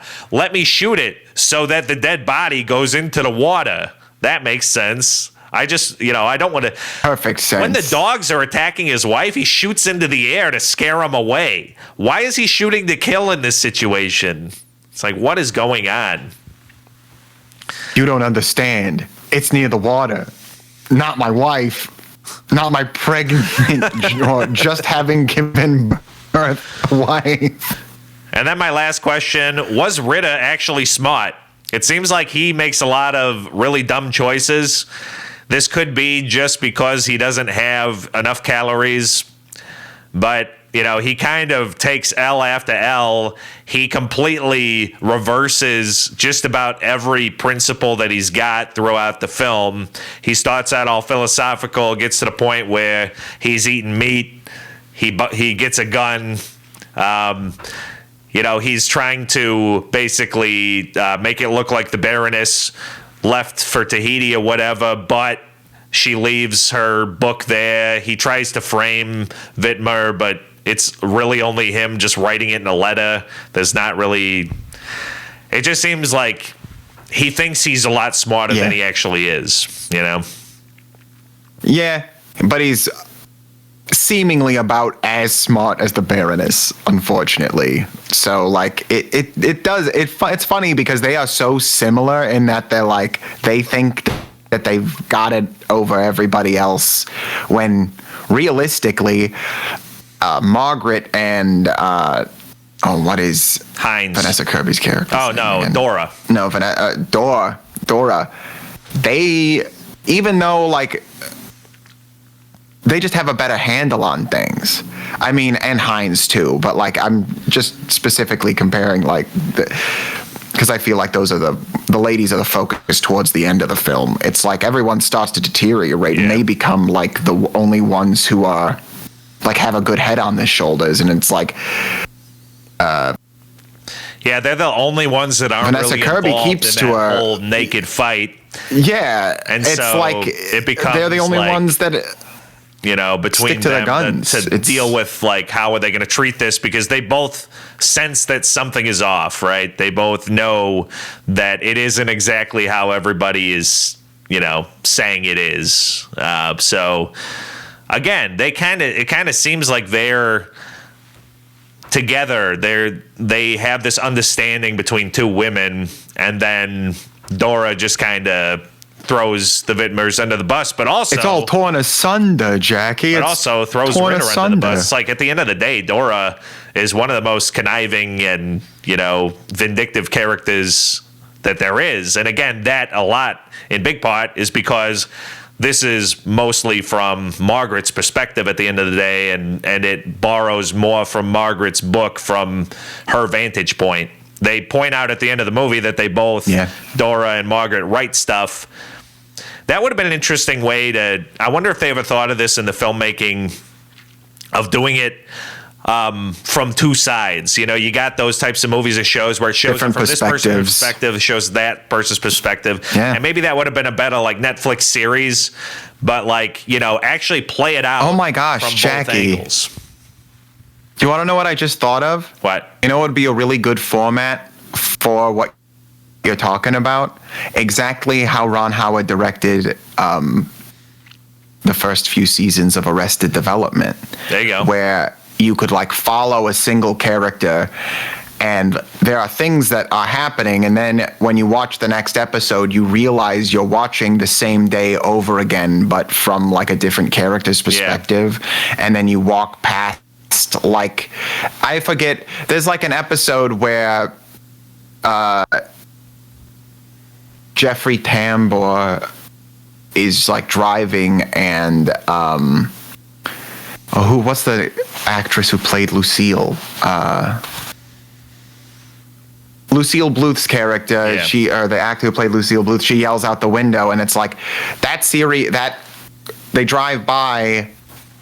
That happens in like 3 different episodes with 3 different people's perspective, and 3 people have like different interpretations of it, but it's the same scene. And he has the prowess. He's done it before. That's a really good idea. Maybe we should remake it, Jackie. Except maybe we should. You're going to be Ritter, and I'll be your wife. Instead of Ritter and Strauch, it's just you're two not brothers. Wife. 2 brothers on an island trying to write a new philosophy, Well, then there would be no problem. Lord of the Brothers. We would have no issues with anything. We would be completely successful the entire time. So, what other questions do you have? I have a few questions. That first scene when the Whitmers are meeting the Ritters, Ritter and I don't even remember her last name. I should really just keep the Dora and Friedrich. Dora and Friedrich. Dora is into the donkey. She is rubbing and kissing. Why is she doing that so much? It's a lot of. She's also like dropping a bunch of lines. She says like, she's like rubbing this donkey, and she's like, marriage makes you sick, and then she like kisses the donkey. Why are you doing that? You didn't need a lot of that. You don't need to do exposition that. Is setting up historical, like a lot of that is borrowing from actual historical writings, and it's just shoving a lot of it in there because, the Burrow thing, like in a lot of the letters that Doctor was writing that went back to Germany, basically he was just complaining about Dora a lot. He's like, this woman, she can barely work. She, spends all this time with the donkey. I see that, her spending so much time with these animals is a major weakness. So a lot of that is just injecting those things that are from the historical documents into the dialogue. So that's probably what you're sensing there. Well, to be frank, Jackie, I thought from the beginning of the film they were trying to imply that this lady liked the donkey too much. And I was like, this is a weird scene. Yeah. Why are we doing this? And they were setting you up for the donkey getting that's like shot, why does she keep yeah. And I was just like, why does she keep touching donkey like that? How come the French singing is better than any of them speaking in a German accent this entire movie?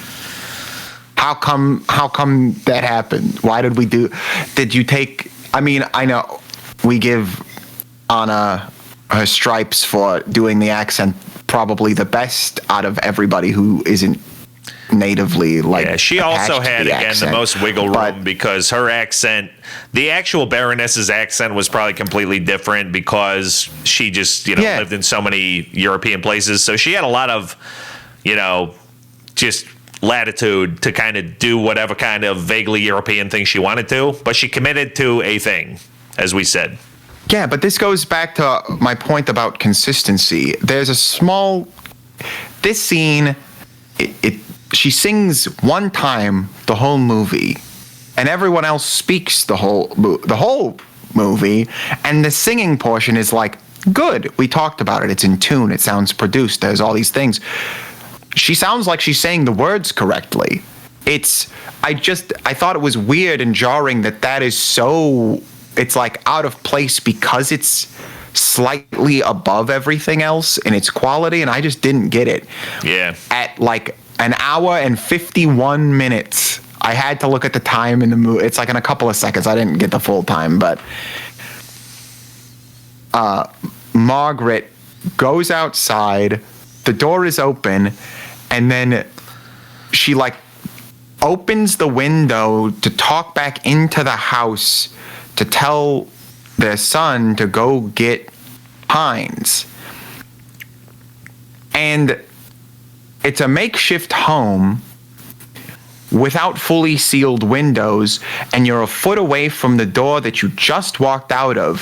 Why did you open the window? You could have just looked into the window, waved at your son, and talked at a normal volume, and he still would have heard you just as well as if you... I just thought it was like, it's obviously for filmmaking and being able to see her face or whatever, but it's like, again, not something that a human being would do in this situation, because you don't need to open your window to talk to your kid. We talked about the breastfeeding at the end of the movie. Sure did. I was like, is that supposed to be a power move? Was that written in the script originally? We already talked about it. Written in originally to be a power move, or is it Sweeney because it's Sweeney and everybody knows? That's the thing, is that there's a percentage of people that go into this movie, see that there's going to be nudity, see that Sydney Sweeney's going to be it, and they're just, counting the minutes until it happens. Right, and that's what they want. And then it kind of happens, at least halfway. You see one of them, and then it's like, okay, that was it. And it's like, you didn't need it. Yeah. You didn't need it at all. You didn't need to do it. And it, again... I think it honestly would have been more effective if she didn't do it and just kept the stern face and was like, sort of defiant and powerful in her own way. I don't know. It's almost like she didn't believe in her ability to do the kind of standard buttoned up role, so you had to whip it out at some point, And I just think, and for the character too, I just feel so like, because you're rooting for her, and she like really wins the day at the end, and then I feel like it is a symptom of the woke stuff that we're talking about. It's like, in today's context, her doing that is like, it's my body. You had to I don't get even girl care boss if you look. Margaret in there all of these, the end, But in context, it just doesn't make sense. That woman in that time probably wouldn't have done that, and I think it sort of detracts. It just distracted me. There was no reason to do it, and it is. I'm deciding it is just because they should have cut she is the who she entire governor coming over. Then it's not even something we need to worry about. It just you didn't need that whole like investigation. You know, Ritter was already dead at that point. Would have made the runtime bearable too. Yeah, and you could have just gotten through it with text at the end because they just throw out, you know, the text of this is what happened. Yeah, they did that anyway. She already had a moment too where she's, you know, her whole thing with Dora, like that already kind of happened. It's just unneeded, and you could have cut, you know, a solid at least 2, 3, 5 minutes of runtime just by taking that out. Any more questions for you? No more questions for me. I think we should send in the clowns, Jackie. It's time to get those clowns in, baby. We're talking about the funniest part, and let's kind of rattle through these fairly quickly. So I got some just real quick line type things. You got the lend the Whitmers your ass. You got the full frontal greeting. I think I laughed at that one. We talked about it. Good morning, Doctor and Pig. Jude Law was so angry. He's like, what did you say? What did you say to me? And then it's like, oh, there's an actual pig. Say it to my there. face. Yeah. There's a pig. Yeah. The Baroness is talking to Sweeney. It's probably one of the biggest quotes of the film where she's like, there's two kind of men. And you're with this man for one of two reasons. He's either rich or gifted. And she's like, we're not rich. She's like, oh, so he's gifted. And she's like, no, I didn't say that. Tough one for Hines. Oof. Yeah, sorry, Hines. She's like, no, I didn't say he's gifted. Not rich or Don't worry. Don't worry, you're just a really good guy. Yeah, and they never really resolve that either. That comes up a couple more times. It's like, he says at one point, he's like, are you just with me because I asked? She's like, no. Well, maybe. It's like, kinda. And I said it before, and I'll say it again. To be fair, I mean, it's a pretty big display of commitment to go to a deserted island and have, like, you know, a homestead with that guy. But, you know, and at least she wasn't, like, disgustingly young. She was, like, in a young 20s. I mean, it could have been real grim, and, you know, you wouldn't put it past history to have, you know, a very... just a sketchier version of that type of relationship. Oh, yeah. Rudy, when he says, you effed us and then you effed us, it's like, nice, Rudy. Rudy's spitting a little bit. Good one. The Baroness, when Rudy's got bars. She throws a fit after they're out of food. It's like... they run out of food, and she literally just starts, like, crying in the woods, and that's when Harry bumps into her, and then that's when she gets Harry to go running. That whole sequence was just funny. It's like... it just wasn't serious. What are you doing? Yeah, what are we doing here? It's just one of those, like, oh, no, we better write something for Harry. Let's have him have this, you know... quasi-friendly relationship with the Baroness so that he can step in front of the rifles one time in the movie. It's like he does, like, you know what? Maybe the entire film. I do. The thing is, maybe one of the actors advocated for him because he doesn't have that much in the film, and that part is long enough to put in a reel for your, like, for future jobs. Maybe that's why it's in there. But, like, again, part of the, like, helping the kid out. Yes, that kid historically existed. Would the film have just been better if they left the kid out and just, like, forget about the kid and have the baby be the first kid? Like, don't worry about the freaking kid. Yeah. The next thing I've got, it would have been better. During the birth, we've talked about it a lot, but Sweeney yelling at the dogs, hilarious. And then there's a couple of lines that follow pretty closely after. Daniel Brühl, when he finally shows up after they had, you know, back from their hunt, he shows up just in the nick of time, shoots his gun, gets the dogs to scatter. And then he tells the kid, he's like, go get the scissors and the bandages and twine. It's just like some of the most German pronunciation, and it's just like telling him to get all these various supplies, and like like he knows exactly what he's gonna do with all of that.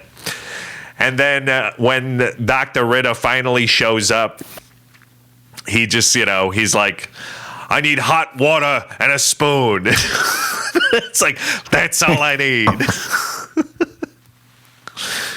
I have the naked fight now.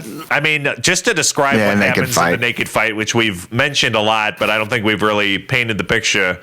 They go with their rifles, and when I say they, I mean you got Ritter, you got Whitmer, Hines, and then you got Rudy. They all go. Yeah. Rudy's got a knife, and then the other two have rifles, and they're like, Baroness, we need to talk to you now. And she's like, go away. Come back later.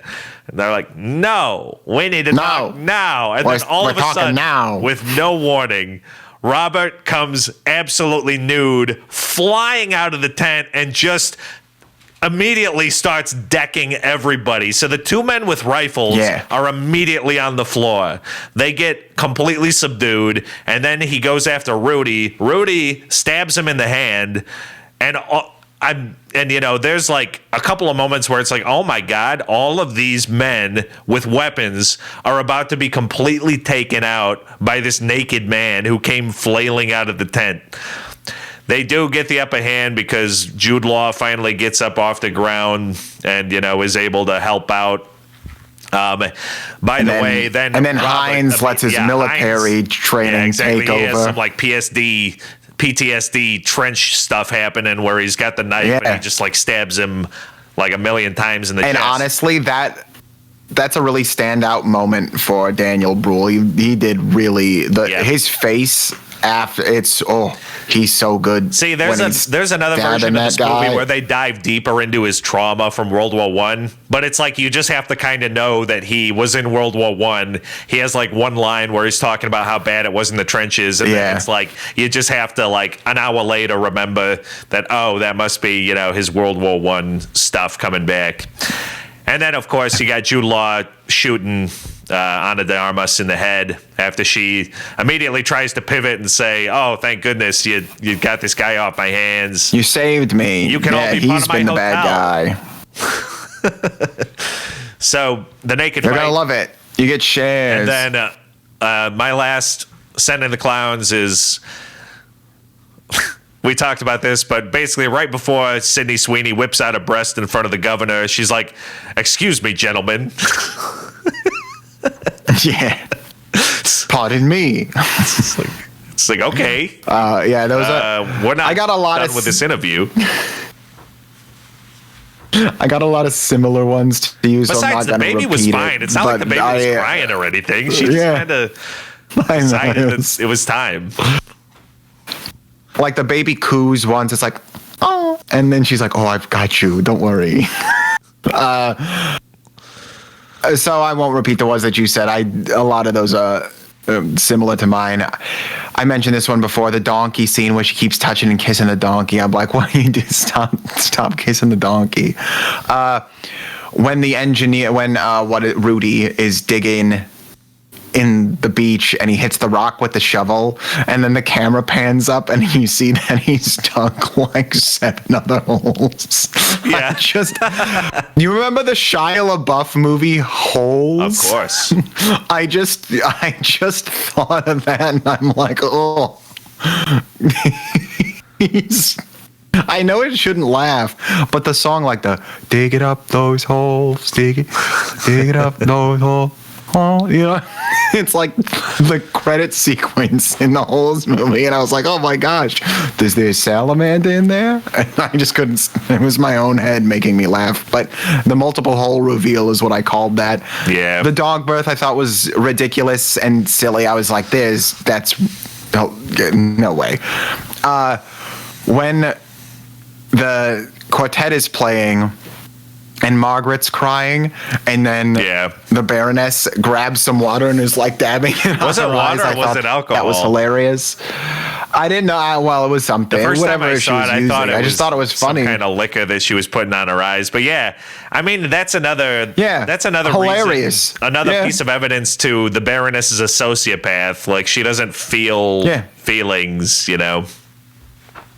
And while I found it to be funny, I also thought it was like good. I thought it was like a good and funny choice for an actor to make. or maybe it was in the script, who knows. But if Anna chose to do that, good on you. But that's all I've got for the clowns. All right. Jackie, how do you think they looked? Quickly go to the way you look tonight. The best look, I've got two choices, basically. So the Baroness has a lot of them. I just picked two out for her. She's got the coming out of the spring, where you kind of just see everything, the wet gown kind of situation. And then I got her death gown. She's wearing that kind of scarlet red number when she gets shot in the head. Yeah. So those were the two I picked out for the Baroness. What about you? I picked... It's funny, the emerald dress that she's wearing with the pearls that she... during the quartet scene, same one that she's with the Alan Hancock interaction. I like that. That was a good dress. And then I liked the very first costumes that the Whitmers were wearing that Ritter makes fun of. It's like, that's what you think that we're wearing? They have like the butterfly net and they've got like the green safari. Like the green safari get-ups. I thought those were like, I just thought it was funny. Newspaper. Yeah, this is how you're so funny. Yeah, exactly. I thought that was just a funny, and it sort of set the tone. Yeah. But then it sort of proved, like, it's a costuming thing that proves that they became like competent at living there, because they come in with the wrong idea of how they are supposed to be, and eventually they end up in like flannels and like linens with overalls and work clothes, and it's like, oh well, there you go. Now you're here. So those were my two. The only other one I have, I can't wait to hear you croon. Nude Law. Oh yeah, that counts. Technically Nude Law. Nude Law. Not a fit, lack of a fit, but hard to ignore. Yeah. All right. Hope it fits. Casting Crooners. Anyway. This is what I got. My guy Frank is Alan Hancock. He's the American that comes to the shore. He's like, what are all you people doing here? It doesn't make any sense. Same. That's what I said the same thing. Yeah. I got Billie Holiday as the Baroness. I've got Ella and Louie as the Whitmers. I've got Bing and Julie London as Ritter and Strauch. And then I've got Dean and Peter Lawford as Robert and Rudy, the lovers.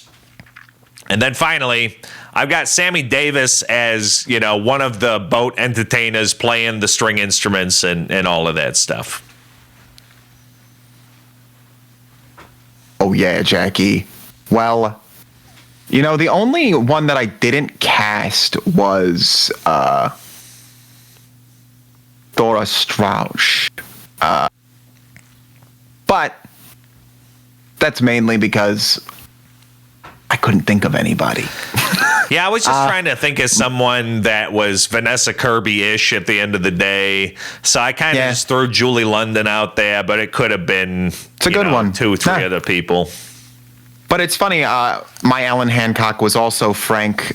I put Bing Crosby as Ritter as well. Wow. But the Baroness I repeated one from last week because a French singer I thought would be perfect. Line Renault for Baroness. I thought she'd be great.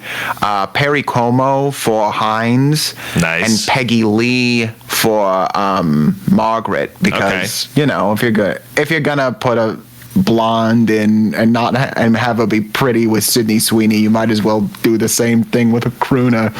And I thought it would be really funny because Robert and Rudy were even though they didn't interact too much, they were like two dudes at odds with one another. I thought it would be funny to have them Martin and Lewis. Oh, that's a good shout.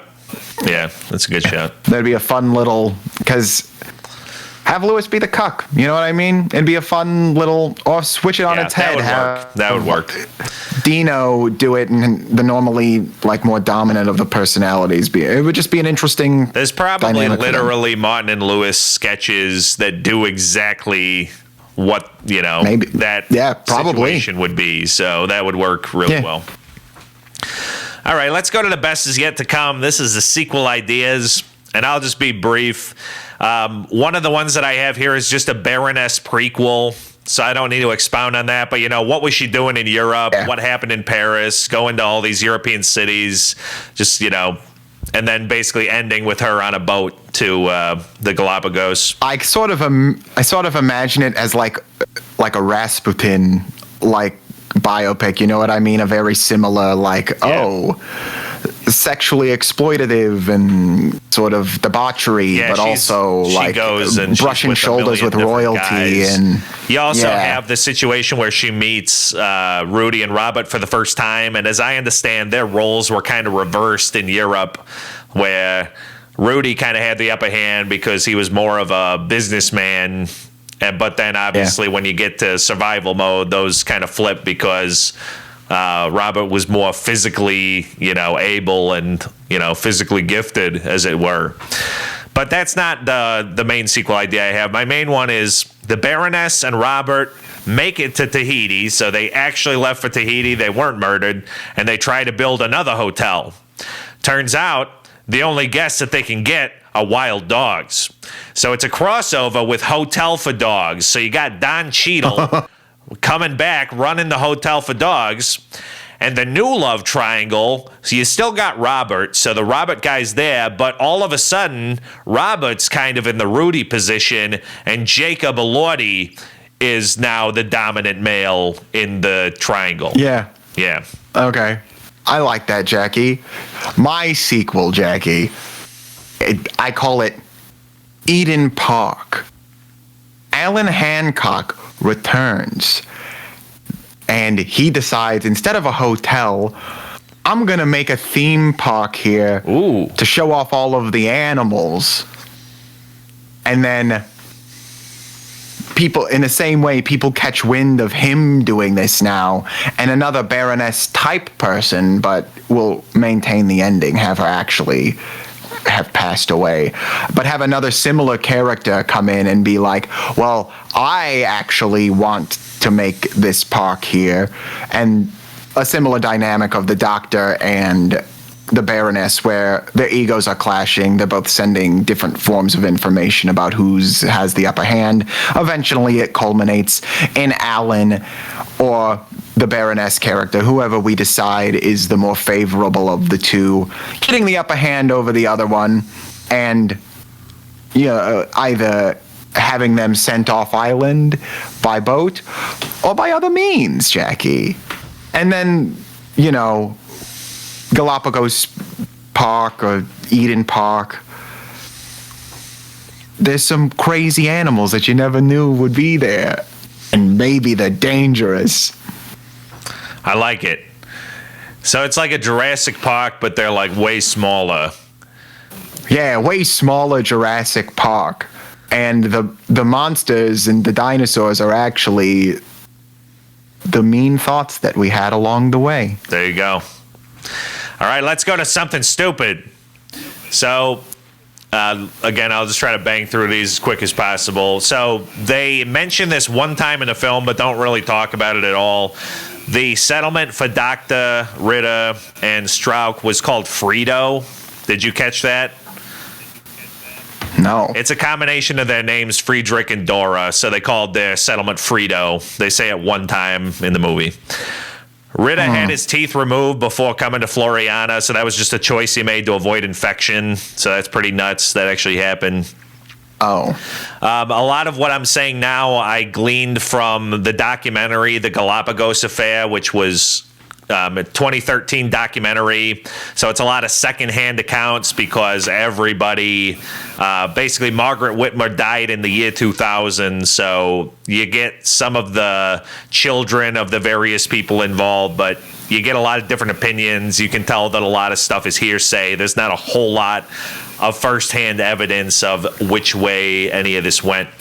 But this is a couple of the things that I got from that documentary. Number one, Ritter got a rifle and other supplies way before the other people even came to the island. So they have this whole thing in the movie about he buys it off of Whitmer. That's not the case. He actually had the rifle from one of Hancock's visits. And Hancock, any time he would come, he would give them supplies. So Ritter was actually not too good at living off the land. He was actually pretty dependent on those supplies that they got from those visits from Hancock. It turns out the Whitmers would be a lot better at it. I think they did kind of show that in the movie, but I think it's a lot more, historically, it's a lot more demonstrated that he really relied on those supplies. One of the main reasons why the Whitmers chose Floriana was because Dr. Ritter was there, because Margaret was already 4 to 5 months pregnant. So they came to that island specifically because they were like, well, there's a doctor there, so when I do have my child, it's going to be a lot safer because of the presence of the doctor. So again, it's like they didn't really go into that in the film at all. It seemed like she didn't know she was pregnant until they were there for a little bit. She already knew that she was pregnant when they got to the island in real life. And then let's talk about the birth. So you were reading some articles, and I also saw a lot of articles online that say, yeah, she gave birth alone in the cave, and there were wild animals all around. All of that is 100% factually true. In this Ron documentary Howard that said I saw, it's factually true. Sure. So in the documentary, where they're literally reading from Whitmer's book in her own words, I'm going to paraphrase here, but basically she says on December 30th, those were when she got her first labor pains, and basically Hines at that point wanted to go get Dr. Ritter, but Margaret said, no, don't get Dr. Ritter, because basically when they went up to Ritter and met him and said that they came and she's pregnant and would he deliver the baby, it really did happen that Ritter's like, no, I came here so that I wouldn't have to be a doctor anymore. I don't want to do that at all. So Margaret was like, no, let's not get him. We're going to, take care of it ourselves. She proceeds through her labor pains to make a New Year's cake that night. And then basically on New Year's Day, 72 hours into these pains happening, they were so bad that basically she writes, only a doctor could save me. She tells Hines, go get Dr. Ritter. And basically Hines goes to get Ritter. 3 hours pass. Hines returns with Ritter. And then Ritter delivers the baby. Suddenly she heard a cry, and Dr. Ritter congratulates her on the birth of her son. So I don't know why there's so many sources online that say that she did it completely alone. I cannot say why, because in this documentary, and some say with wild dogs around her. Some of them say with the dogs. Wild dogs is completely out. There are some that I say, like, I believe that she could have said I had wild animals all around, but I'll tell you what, I've gone camping in the woods with wild animals all around. It doesn't mean that they're there literally threatening me in my tent. Right, I mean? Like directly next to you. Yeah. Oh, God. So, I mean, obviously that was sensationalized in the movie. And then the fact that they also, you got Rudy and Robert like stealing the food at the same time. And then the added layer in the movie of the Baroness saying basically to Robert and Rudy, oh, I can hear that she's being attacked by dogs. Don't help her, though. You're here to help me. I'm sure that didn't happen. I'm 100% sure that they were far enough away. They probably didn't even hear her, even if she was going through labor and like yelling and screaming. It really surprised me if any of that happened the way that they presented in the movie. Here's another one. The Baroness might have slept with Ritter. There's one photo of Ritter with his arm around the Baroness. So, and it's like the one picture where he's smiling. So she might have gotten around quite a bit on the island, even outside of her two lovers there. Lorenz, this is Rudy here. So he did actually hitch a ride with a Norwegian vessel, but it was actually not from Floriana that he got on that boat. So he successfully made it from Floriana to this other island in the Galapagos called Santa Cruz. Then it was from Santa Cruz where he wanted to quickly get to this other island where there was a vessel that was going back to the mainland, and basically that's where he rushed it. And it was on a Friday the 13th, funny enough, but basically that's when he got on the Norwegian vessel, and they did get, either they ran out of fuel or there was a mechanical error, and they ended up probably dying of thirst and starvation and washing up ashore several months later. But it wasn't from Floriana as it was presented in the film. Rudy at one point says the Baroness is a black hole. That term was not coined until 1967, so that was just a slight anachronism. Ooh. And then the original title of this film was The Origin of Species, which is terrible because they don't mention Darwin once. So, yeah, what would be the point of that? I mean, it's so literally just because they're in the Galapagos. Like, it doesn't... The Galapagos. It doesn't even bear any relationship to any of the other material of the film. So, it hurts. Good choice to change it. I still don't know if Eden was the best title. I think they really could have called it... No, they could have called it... A number of other things. They could have called it, like, the Baroness of Floriana. Hacienda Paradiso or whatever. Paradiso. The Baroness was... That would just sound like an exotic Marigold Hotel reboot to me, but... I guess. All right. What random facts have you got here? There was just so much more in the real story about the Baroness altering the mail and them being like angry with one another that I think is more important than the things that they made, like the inciting incidents for all of the conflict. I just think it would be more interesting if they did it that way. Other than that, Jackie, those are like, it's like the inconsistencies with the real story versus like what really happened. There are some things like they used some real dogs, they used real cattle, they used that in the filming. But other than that, there's nothing like the factually accurate parts about this film that are blurred, I think, with the good reason. There's one thing that they don't mention at all. The one that one of the guy we referred to as Labor, which was sort of insensitive, but what was his character's name in the movie? Wasn't it like Manuel or something? Manuel. There's like in the books, they were starving that man. Like the Baroness, he was like the third wheel or the fourth wheel, I suppose, and they were intentionally starving him and working him, and he ended up dying of starvation because of like neglect from the other people. And did they make it clear in the movie that he died?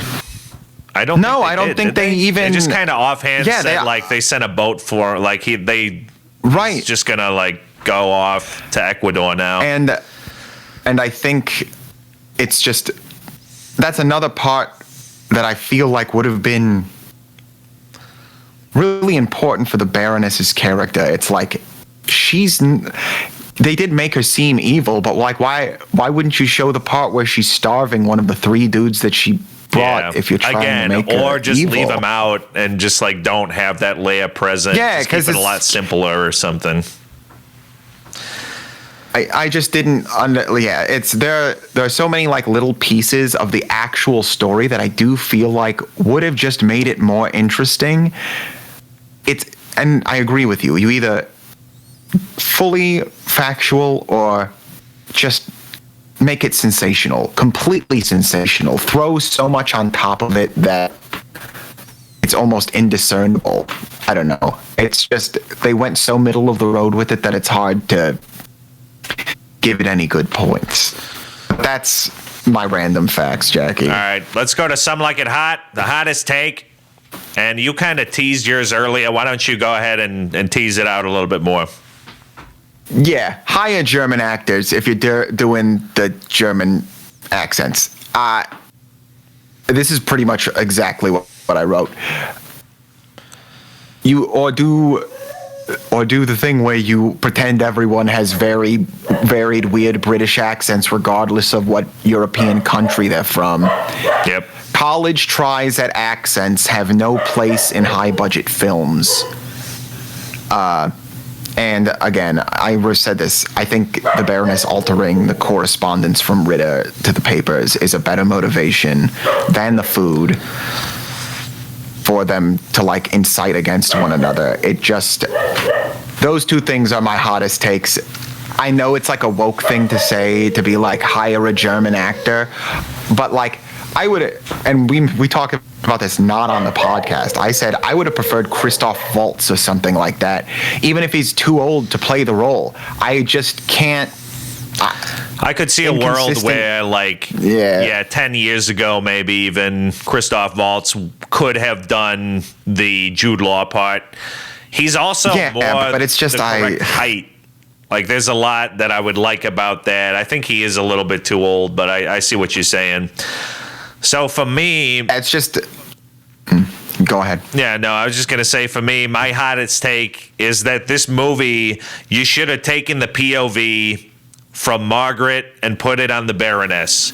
It should have been all around the Baroness. It should have started when the Baroness arrives, having these other two camps already situated.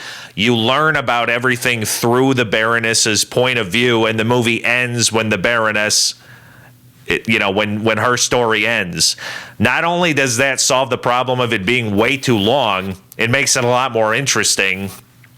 And it just kind of gets you out of all of these holes that you fall in. You can still have the interest in all of the different characters around. But again, if this movie had been from the perspective of Ana de Armas, and, you're kind of with her as she's visiting these various parties. You no longer have to have this piece at the end where you've got, the Dora versus Margaret situation. It's just, I think, a little bit more compelling, and it's probably about an hour and 40 minutes long. So I think that putting it all around the Baroness immediately makes it a better movie, even if you're sticking to the historical accuracy, in all of that. Yeah. It also makes it more of a work of filmmaking. Like, it doesn't just take the two accounts that you have and kind of say, this is how we're doing it. It's like, let's take these two accounts and then extrapolate the Baroness as a character, using both of them to kind of piece together this narrative from a perspective that we don't have a firsthand account of, would be more interesting to me. Well, no, Jack, it's like I would rather watch The Sopranos from the perspective of Tony Soprano than his neighbors that he interacts with and gets one over on. I don't know. She is the Tony of the movie. She's the Tony Soprano. She makes everything Either that, run. or they could have gone full bore with Rita, too. They could have really just committed to having Rita and Dora being the center of everything and the Whitmers being on the side. But they're just their complete, commitment to making the Whitmers kind of the core focus at the end of the day, I think ends up to the movie's detriment, even though that's the source material you're drawing from. So a lot of that makes sense. But it's so funny because Margaret Whitmer writes this book in real life, but she's the most uninteresting character in the movie. How does that happen? Yeah. So magic. Movie magic. All right, let's go to Strangers in the Night. I have a feeling we have the same person, but I might be wrong. Oh, yeah. No, I know that it's the same. I have Richard Roxburgh as Alan Hancock. And of course. Did you realize that he was the Duke in Moulin Rouge? Dracula? Oh, no. I realized that he was Dracula from Van Helsing immediately. I'm not as much of a Van Helsing guy, but when I read that he was the Duke in Moulin Rouge, I was like, oh, I would never have pieced that together in my mind. So, very good. And he's an Australian man playing an American. Thought he did a pretty good job. And honestly, he's the first one to give the Baroness any competition in, just being badass. Oh, and he is. Me and my Shadow Award. Best brothers, sisters, or companions. I kind of have an interesting angle on this one. I have Rudy and Robert. They're brothers in, triangle situation. The Eskimo Bros. Yeah, Eskimo Brothers. We're not supposed to say that Fantastic. anymore. You're right. Yeah, that works, I guess. Whatever is the PC term for that now. We were both born in the 90s. We'll figure folks. it out. Somebody has to comment the PC version of that. They said it. What was the show that they said that in? That was like The League or something. That wasn't that long ago. I have two, and both of them are ironic because I don't find anybody to be companions that are good in this. But the first one, the full joke, the identical seal models they used for the terrible CGI opening underwater shot with the shiny lizard. Okay. They're probably brothers. There you go. Yeah. I like it. But the one that's actually two characters that do interact with one another, it's the son Harry and the dog Lump. Okay. They're always hanging out with one another. Yeah, I mean, just to be clear, there's really no brothers. There's not really any sisters. No. I mean, you got, I guess the only brothers that are actually in the movie are Harry and Rolf, the actual baby that's born, but they don't really show them together. So I still say Rudy and Robert, they're... Rudy and Robert is fun. They have, but I also like the two CGI seals. The CGI seals. I like it. All right, chairman of the board, who won the film? For me, it's Ana de Armas. She's the most committed to the accent work. She draws the eye the most. She's the most interesting. When she dies and she's not in the movie, it's kind of a slog. So for me, it's Ana de Armas. I cannot give it to Ron Howard. I can't give it to really anybody else in the cast. There's just little things I can, Jackie. with other people's performances that I just can't get there with. My chairman of the board, even though I did think Anna did wonderfully, it's Alan Hancock. It's the Dracula. It's Richard Roxburgh himself. It's just because he's Dracula. Not only... No, it's partially because he's Dracula. But the other part is, honestly, I'm watching him. I'm like, this is my favorite part of the movie. He's my favorite character. He comes in, he's like, yeah, I got a big yacht. Yeah. That's just how Americans do it. Do you think that's going to work? Yeah. It's just so funny. He plays the role well. He gets in, gets out. No one gets hurt. And I just don't have any issues with anything he did the whole time. I know he was only there for one scene, two scenes, but he also is the only character that has any backbone. So I'm going to give it to him. He's the chairman of the board. Tyler Sinatra. Alan Hancock. Billionaires. Loves billionaires. Write it down, folks. Tyler Sinatra loves billionaires. All right, let's give this thing a rating. So we're going to do it out of 5 francs. What do you As give always, Eden out of 5 francs? Oh, Jackie, it's only got 2 francs. It's 2. I don't necessarily regret watching it, but I will definitely never watch it again. I'm also going to give it 2 francs. And for me, again, this is one of those cases where if we had a more refined system, it's more leaning towards a 1.5. But I feel like it's not so unwatchable to give it a 1 or a 0. It gets 2. Yeah. It's got probably an hour in there out of the 2 and change that are compelling. There's some where you can be on your phone and you won't miss a lot. There's some nice filmmaking. It's pretty to watch moments. too. Yeah, there's some nice visuals. Yeah. There's some nice performances. And again, if you just want to see what this collection of actors looks like on the screen, there's names in it. So 2 out of 5. So that's 2 brothers, 2 twos, and that's how we're doing it. So next week, Tyler, we're going to be delving into TV for the first time. So, Jackie, give me that date again, Tyler. When is the next live-action One Piece season coming out?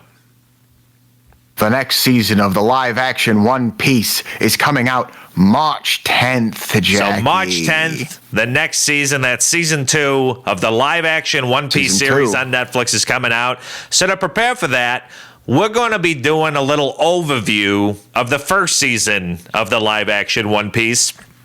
And here's the thing. Season 1. Tyler Sinatra, my brother, loves One Piece. He's seen all of the One Piece. Big fan, folks. Big fan. Not only has he seen all of the One Piece, but he reads the manga and he looks up internet spoilers about what's coming next. So he's very well versed in One Piece. Folks. Now, Jack Sinatra, that's me. I've seen 3 episodes of One Piece ever, the animated series, And I got to tell you, I don't really know anything about it other than some very basic points. So I'm going to be coming into it cold. So you're going to get kind of both perspectives. You're going to get Tyler, the know-it-all, and Jack, the know-nothing. It's going to be fun. We're going to start with the first 2 episodes, and we're going to break them down into 2-episode chunks as we go, and we'll have all that out for you before season 2. And then I'll tell you what, Tyler, when season 2 comes out, we'll get to work on, doing those in kind of a similar fashion. So you got a lot of One Piece stuff coming up, folks. It's our first foray into TV. You better not. Our first foray into anime. You better not reverse course on that, like reverse mountain, Jackie. Maybe I'll understand what you're talking about in time. You see, I like just pop in all of these references that I can come back to later, and then maybe I'll know what you're talking about. But we're on that boat, Tyler. We're on that boat. We saw the Norwegian fisherman, and we're going to give him 400 sucres or whatever to get out of here because we're never coming back to Eden. I don't want to be on this island ever again, Jackie. I want to get to the Grand Line. Oh, we're going there with friggin' Gold Roger and all the crew. We're going to start in the East Blue, though, Jackie. We'll start in the East Blue. Sure. I know about 4 characters, so this'll be fun. Next week, One Piece. But for now, thank you for listening to the Brothers Sinatra podcast. I'm Jack Sinatra. And I'm Tyler Sinatra. And we're the Brothers Sinatra.